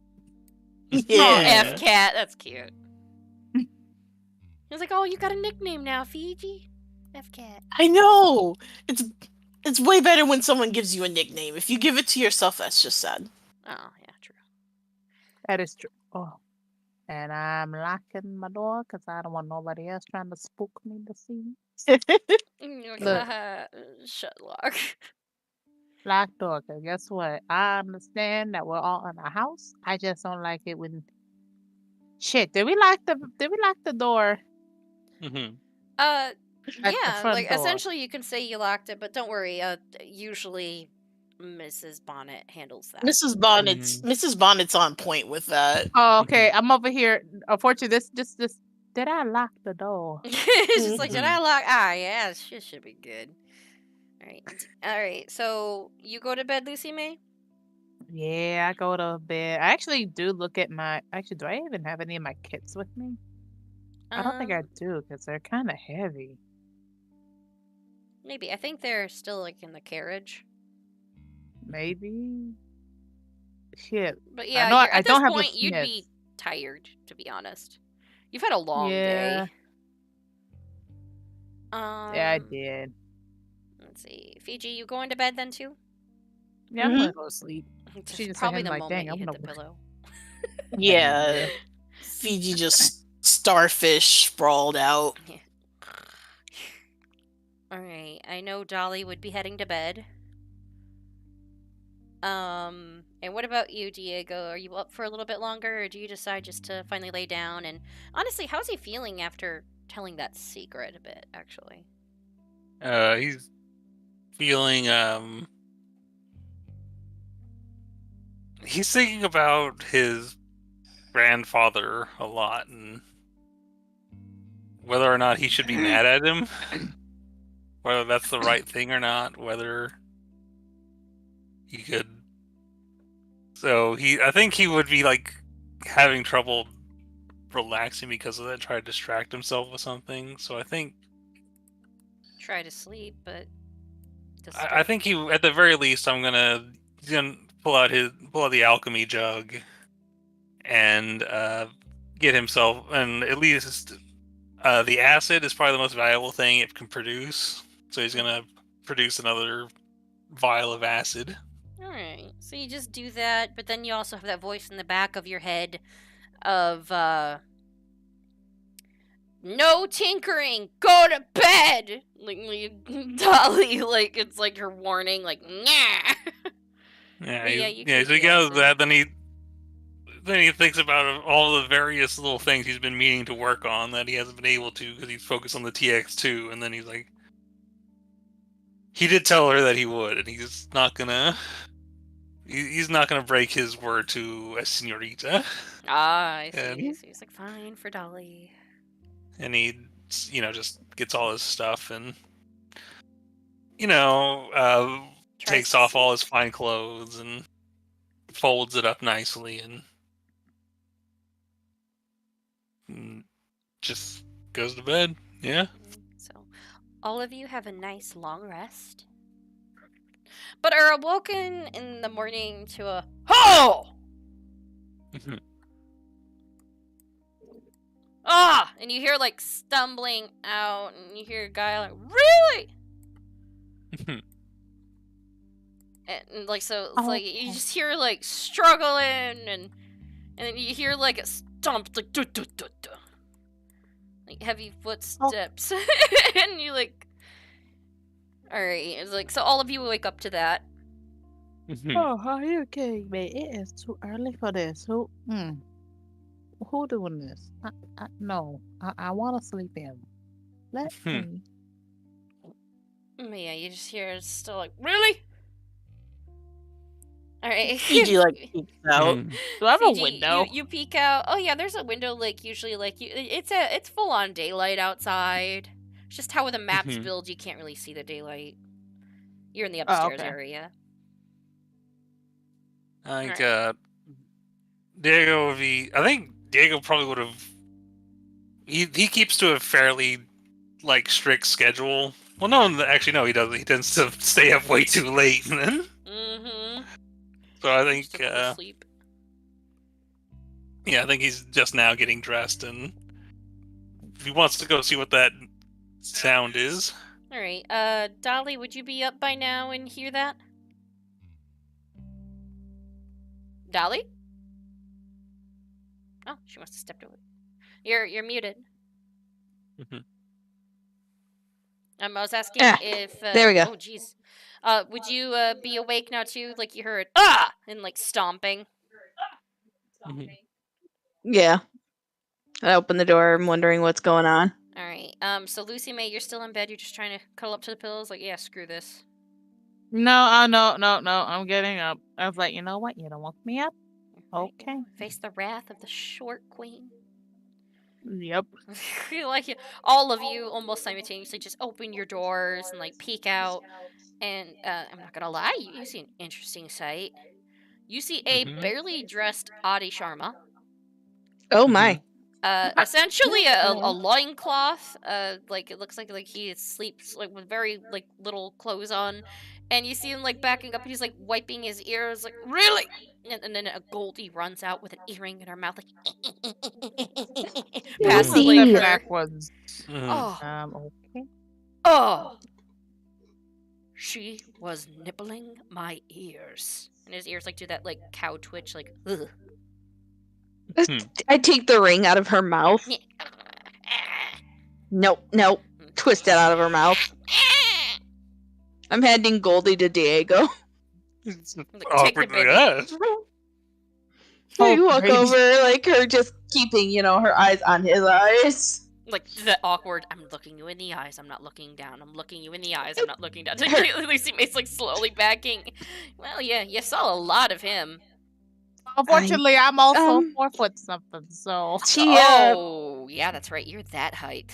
Oh, yeah. First thing she saw was, that. Oh, okay. I'll be out in like a minute. I apologize. It seems she really was taken with your ear rings. Oh, so I could tell. He's like wiping like moisture off of his ear. His driver like pokes his head out and like offers him up a robe, and he like takes it and. I hand him his like earring. Thank you. And he like puts it on, and you're like, I will say this, gentlemen, furbogs are gifted in many places. Yeah, he's in a loincloth, but it does not hide much to the imagination. No, I don't. No, especially when you're that height. Like Dahlia's like, okay, and he like puts a robe on slightly, and my apologies about my indecency. Excuse me. It's okay. I mean, apologies, because I did look at your wiener a little bit. He like looks back, like, and just like looks back at you, opens his mouth to say something, kind of like shakes his head a little, and shrugs, like, yeah, that's fair, and he shuts the door. She takes Goldie, and she's like, I'm gonna just taking back what he said. And she's like walks into her room and shuts the door. She's like, Phoebe looks at Diego and says, like, I couldn't help it. It's so huge. I think Diego earlier, when like he hadn't really seen anything, because like as soon as Dolly handed him Goldie, he was struggling to hold her. Then he's like had this moment, like when he finally calmed Goldie down. He's like, wait a minute, she gave Goldie to me. Of everyone here, and then she took him, and then he's like, huh? Wait, you saw what now? Wait, what did you see? What? I saw his husband's bulge. Oh, Jesus. You're like, I didn't mean to look at it, but it was huge. I mean, we need to, of course, keep a proportionality in mind. I mean, I'm not really comparing it, cause proportionality. Like Lucy May's like stepping out. Of course. I mean, just because I don't like where this conversation is going, though. If I'm being honest, I mean, I'm just gonna go back to that. Well, you're just saying, it's not as impressive if you think about it in the long run. She's like, I'm going back in my room. I'm back to bed. I don't like where this conversation's went. And like you just hear from yelling outside the room. Of course, it's proportionate. Oh, good! Congratulations, dude. I just say in Dwarvish, brothers in Christ. It's like your brothers in Elmader's mercy. Like all of you, it's like, and you, like, as all of you are trying to separate off, like Diego's over here, like, what? It's scientifically, and you just hear the bells ring for like breakfast. Diego, who's still kind of take mine upstairs. Not 100% sure what all just happened. Did you just go and open his door? Oh, was that? Oh, sorry. I thought that led to the kitchen. Oh no, kitchen's down the stairs. All right. In my head, I always thought that door led to the kitchen. Really? I never went that way. No, it's just another. There's room. because there's like. Okay. Yeah, because the kitchen goes up and around somewhere, and I thought that's where it terminated from, but I guess I just just misremembered. Okay, I guess I'll go to breakfast. Okay. Whoops. I'm gonna try not to be so loud. It's getting pretty late. You're being a little loud. My bad. Okay. Good morning. Wait, all of you are like heading down to breakfast? It took me a minute. I had to say some shit in Dwarvish and Gnomish. Alright, Dahlia, are you heading down into the... Ooh, the dog was running. Are you heading into the kitchen? What, honey? You're muted. Yeah, I'm heading to the kitchen. Okay. Alright, so all of you are like into the kitchen area. And you hear and art you hear like once in a while like someone walking like around, and you know for a fact it's Adi like getting gritty in the morning. It's gonna take him a while, like an hour. And then he heads down. Oh my god, that's that face. Like Johnny Steele, that's what you meant. Like, oh. Yeah. Whoops. Well, when he looks over his shoulder at her, turns and looks, Steele? You're like, oh, by the way, you better go to bed. And, turns around, poses, and she's like, don't tinker with stuff and get some actual sleep. I was like, yeah, thank you. Adi like comes down for breakfast, and Mrs. Bonnet is like serving up like a breakfast porridge. Hesper is already like down there as well. She is just sitting like at the side, like at another end, just like holding her head.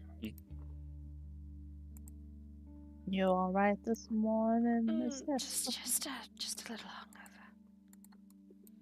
Wow. I think I know what Lucy may know of the Dwarvish coffee. Perhaps. I believe so. I mean, I also think Fiji knows like hangover cures too, like an acupuncture thing. Like if I hit this spot, you'll perk right up. If you want to roll medicine, I probably had either one. Okay. I would have thought she would know about it because Grandma be like, "I am gonna teach you one more thing. It's called." I'm gonna roll straight medicine roll to see if Fiji knows any methods. Oh, yeah, if you want, I will just roll history then for you. Okay, so 10. You Yeah. remember some, but you can't recall. Your mom had a really good one, but you can't remember what the exact technique was. Lucy May, you do remember that Granny, she had some very good recipes. In fact, there's one that's essentially the Dwarvish coffee that wakes you the fuck up. What I remember everything to put in it, because maybe I could tell Miss Bonnet, give her this. You remember a decent amount. Since you got a 16, you'd tell her, and she's like, "Oh, that would have more than wake her up." Okay, thank you. You're welcome. Enjoy your porridge. I've got some eggs if you wish to add those, and brown sugar. Just something simple this morning. Okie dokie. Easy, gracias. Of course, you see that Asper is distracted, with her headache. And Audie kind of looks at the group, looks at both of you guys, and in a whisper goes, "Must you discuss my size and proportions so loudly in the hallway?"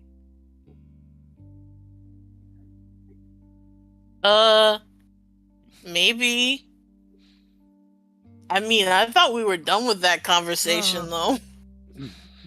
My apologies. I was still waking up. I was a bit distracted during whatever it was that happened this morning, and I was trying to piece it all together in the moment. I was just surprised. What happened? Don't worry about it. Misuse. Just boy talk, Okay, yeah. Fiji says, "I'm proportionate." Pardon? I sure hope so. She looks confused by that statement. Thank you. I almost spat out my coffee when he said that. Okay, so we're going to discuss some more things later. I just got word this morning that August is going to be coming home this evening. He's recovered a decent amount. It's good to know. Do we have to swing by to pick him up? Oh No, he'll be delivered accordingly. I'm going to go and pick him up myself.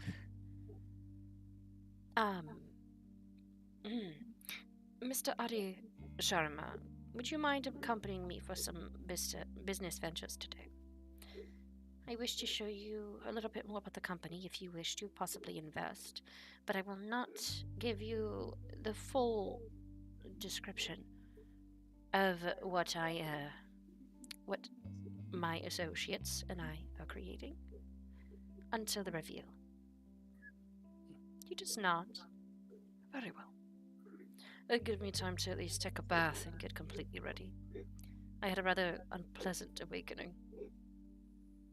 At first I thought it was pleasant, and it turned unpleasant. Dolly just looks away. I also look well. Yeah, it's just hard to look him in the eyes now. I look straight at Adi. Like everyone's looking like, oh, really? It's just Fiji. Hi. I just feel like I should be looking at something, and it's like, yeah, him. Every time I close my eyes, you see it there. See it there. It's just like it's just like a constellation. It's like the first star. Hello. See you tonight. Would that be considered a shooting star because of the? Never mind. That song gets playing. That's the Big Dipper. Well, anyways, you are all like relaxing a little bit. You have a little bit of breakfast, and you like hear Mrs. like Bonnet like go and answer the door because you hear like the actual door like knocker. Mm-hmm. And you just hear, "Oh goodness! Good evening, morning, hello. Thank you. Do you need to? Oh, thank goodness you didn't want to come in. She comes in. There seems to be it's something delivered to the door, Miss Hughes. Hesper just like looks up. What? She sets down like a box that's wrapped up in like fabric. That's strange. And then she opens it up.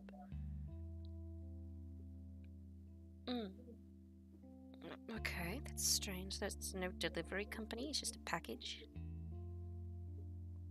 Is everything all right? Hopefully.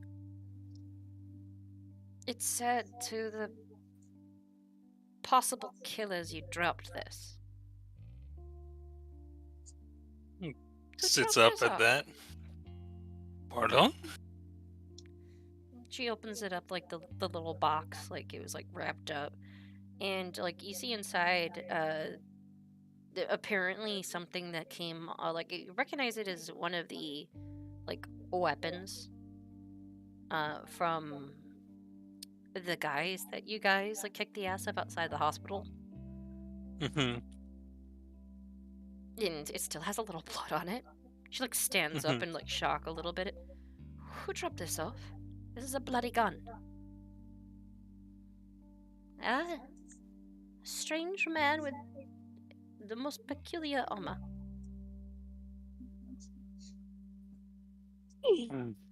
Can I? Possible killers.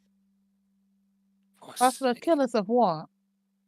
Can I see this? I'm awake now. I'm not touching that. Why is there a bloody, not just the term bloody, but a literal bloody gun in a box addressed to killers to my address? This was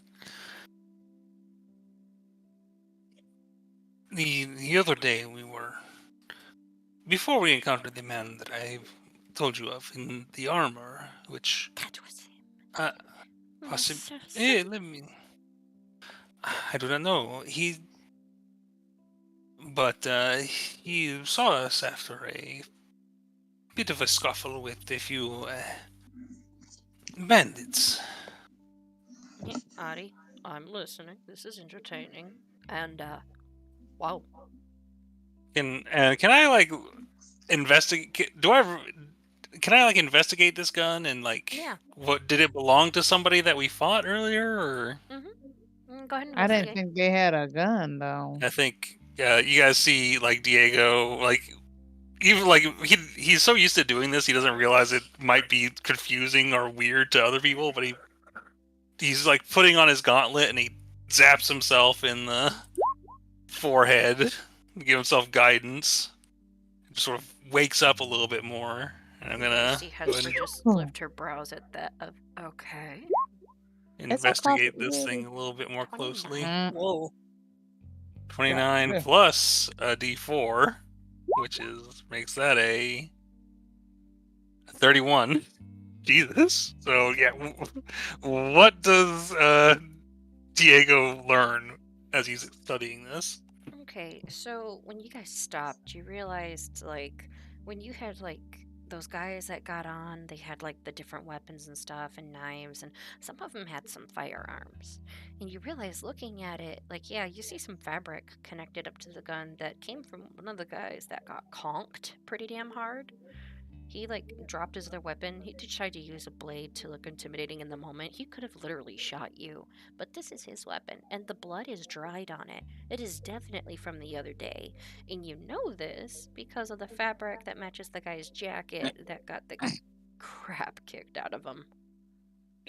Was he the one that Fiji beat the fuck out of, or was that the one that I beat the fuck out? I'm gonna say the one that you beat the fuck out of, Lucy May.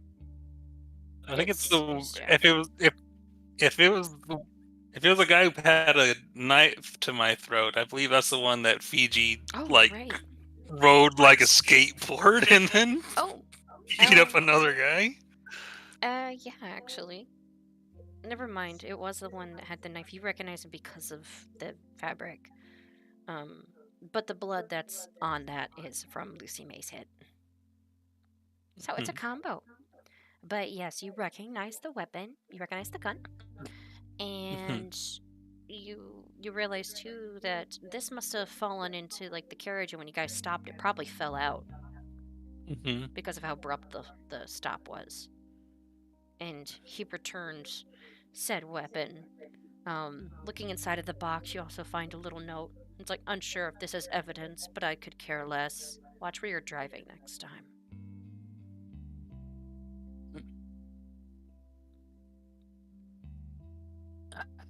It seems. I'm trying to. It's like I don't know. Wow, free gun. Yes, it seems that he may have. I do not know how he found that we were staying at this particular location, but he did see our carriage, and it would not be impossible to track such a thing. We offered him a ride. I did, and he was like, nah. Well, I mean, I think after he saw how me and Dolly looked, I don't think he wanted to hop in. I think he looks over to Hesper and it's like, I do not believe that this is any sign of anything untoward. I believe, based on you see this scuff on it here, it seems to be from a fall. I believe that this may have fallen from our attacker's grip, and we had failed to notice it in our haste. I do not wish that to stay in my house. Please. All right, But to the Diego, police. I was gonna say too, you spot something else since you got such a high roll. There is some scrapes that almost look like scratches. Like someone's like fingers, but if they had like blades attached to them. That scratched right along this gun in certain spots. Like it was picked up and scraped slightly. There are scrape marks that you know are not, like for a fact, from any of you on this. And they look sharp. But it's a gun. It's metal. There's scrapes in there. But it looks like there's 5 of them, like fingers. Like teeth? Like fingers. Like scrapes. And he's just like... They look fresh. And he just sort of looks at it. It's like, If I think back on that guy we ran into, did he had like this sort of like spike? Do I remember if his gauntlets like terminated in claws? Roll history. You have that sketch you drew of him too. Mm-hmm. Yes. You think about it, and surprisingly, the armor didn't have as sharper claws to it as some armor does, but he was wearing gloves. Like these really thick leather gloves on him. This is fascinating. These...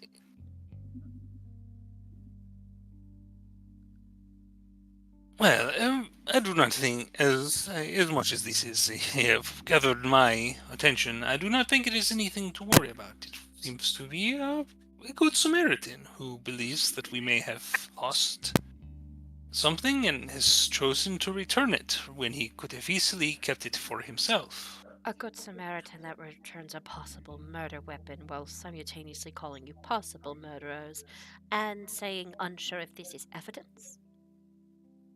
Yes. That does not seem like a good Samaritan. That seems like an accomplice. It sounds like a. I mean, yeah, I believe that I understand that it would appear that way, but as we were there at the moment when I'm aware that this person did not fully seem to believe what we had told him of how we had come to be in the state we were when we encountered him, and this all tracks for me personally. It is certainly unusual. I am.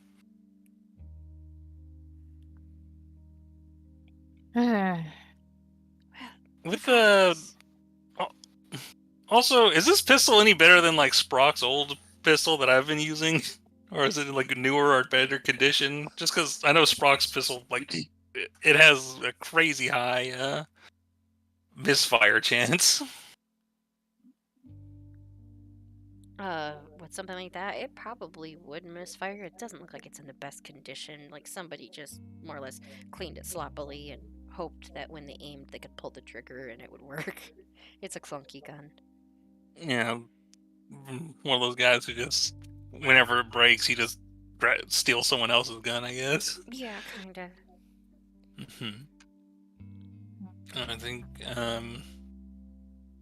I would say let's just get it to the police department. There was one of those guys that I believe was knocked unconscious. Well, if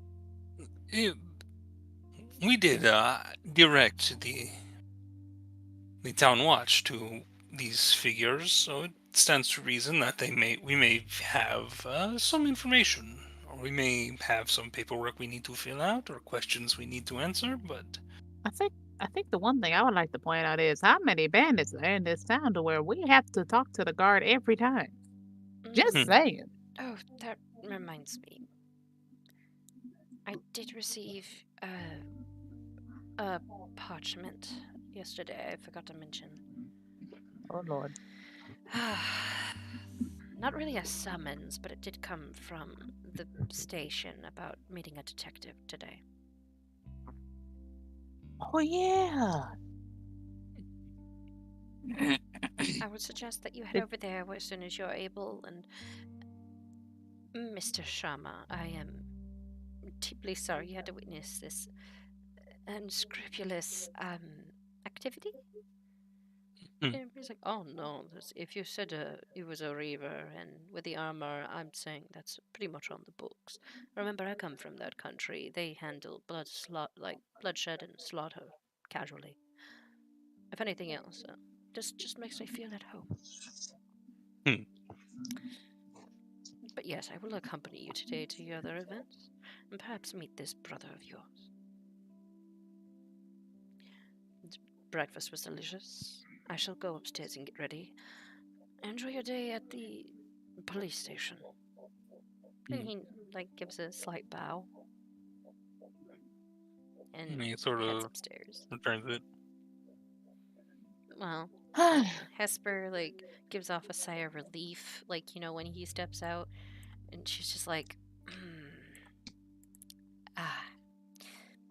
I don't know what's happening with all this, and I know you say it's an easy explanation, but to keep in mind, if anything comes over to my household and is implicating us in anything, it's not going to look good, and it doesn't look good on your end. Just keep in mind, your necks aren't the only ones exposed when something like this comes here. And whomever this person is, if they are an assassin, they now know where we live.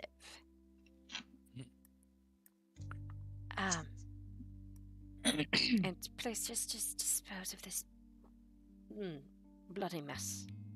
Thank you. I Let's should just take take it to responsibility the. for it. I said, let's just take it to the. Let's just take it to the station and we go. Oh. Oh, did she have a coffee? Oh yeah, she took it with her, and she looks like she's heading up to get formally ready. Mrs. Bonnet, I haven't seen something like that in a while. Not since before Mr. Bonnet was. Anyway, have a good day. I'm going to start cleaning up after breakfast. Eat up. I have to help Miss Rain get ready, and I have to get August's room ready as well because he is coming home this evening. Oh, don't forget, there's some cake for Miss Hesper and August. Oh, good. Did you get your slice? I did. I had it with my morning coffee at the bright and early hour of 4:30 a.m. Oh. She heads off into the kitchen to like quickly clean up some stuff for breakfast, and the four of you are left to your own devices, staring at this bloody gun and this package, realizing whoever this person is that you almost hit knows where you're staying, dropped off something that he figured was a murder weapon, and now you have the detective calling for you personally to head to the station today. Maybe we should give the detective that gun when we go see him. I'd say I second that agreement, honestly. Yeah, at the very least, we should ask his opinion on what should be done. But I guess we should probably end here, though. It's getting late. Oh yeah, I was gonna say, like, when you guys make your decision, I want to end here for the night. Just wanted to have one final thing. I rolled for something, I didn't know where to squeeze it in, so I squeezed it in here. But peeps and creeps, this is where we shall end for the evening. We had possible, like, encounters. We had an interesting dinner party, and a drunk boss, and a run-in with waist height proportions. Lord have mercy. And an interesting conversation. But, peeps and creeps, it's nice to be back. I have to find a way to help cancel or dampen some sound when we play because my laughs got so loud I disturbed our hosts, and I feel bad. But thank you so much, and I will keep you updated with our homeless situation. Hopefully we can find an apartment. We still have a GoFundMe and stuff set up. I don't know if I shared it to the other side, but I know we can't stay here for too long, but we're safe for now. We did recover from COVID, and yeah, we ended up getting it and getting kicked out of the last place that we thought we were safe at while we had COVID. So the lady like literally broke quarantine just to make us leave, but we feel relieved that we left because I shit you not, there was signs that getting COVID was a blessing in disguise with how things were going at that house. Like there was a two-way mirror in our room attached to a hollow door, that kind of situation. And yeah, it's a long story, but I am so glad that we got to play tonight. I was desperate to play it to her. I was so damn anxious, and I was getting upset because everything was like trying to get in the way. But I love y'all. Take initiative and game on. Goodbye. Good night, everybody.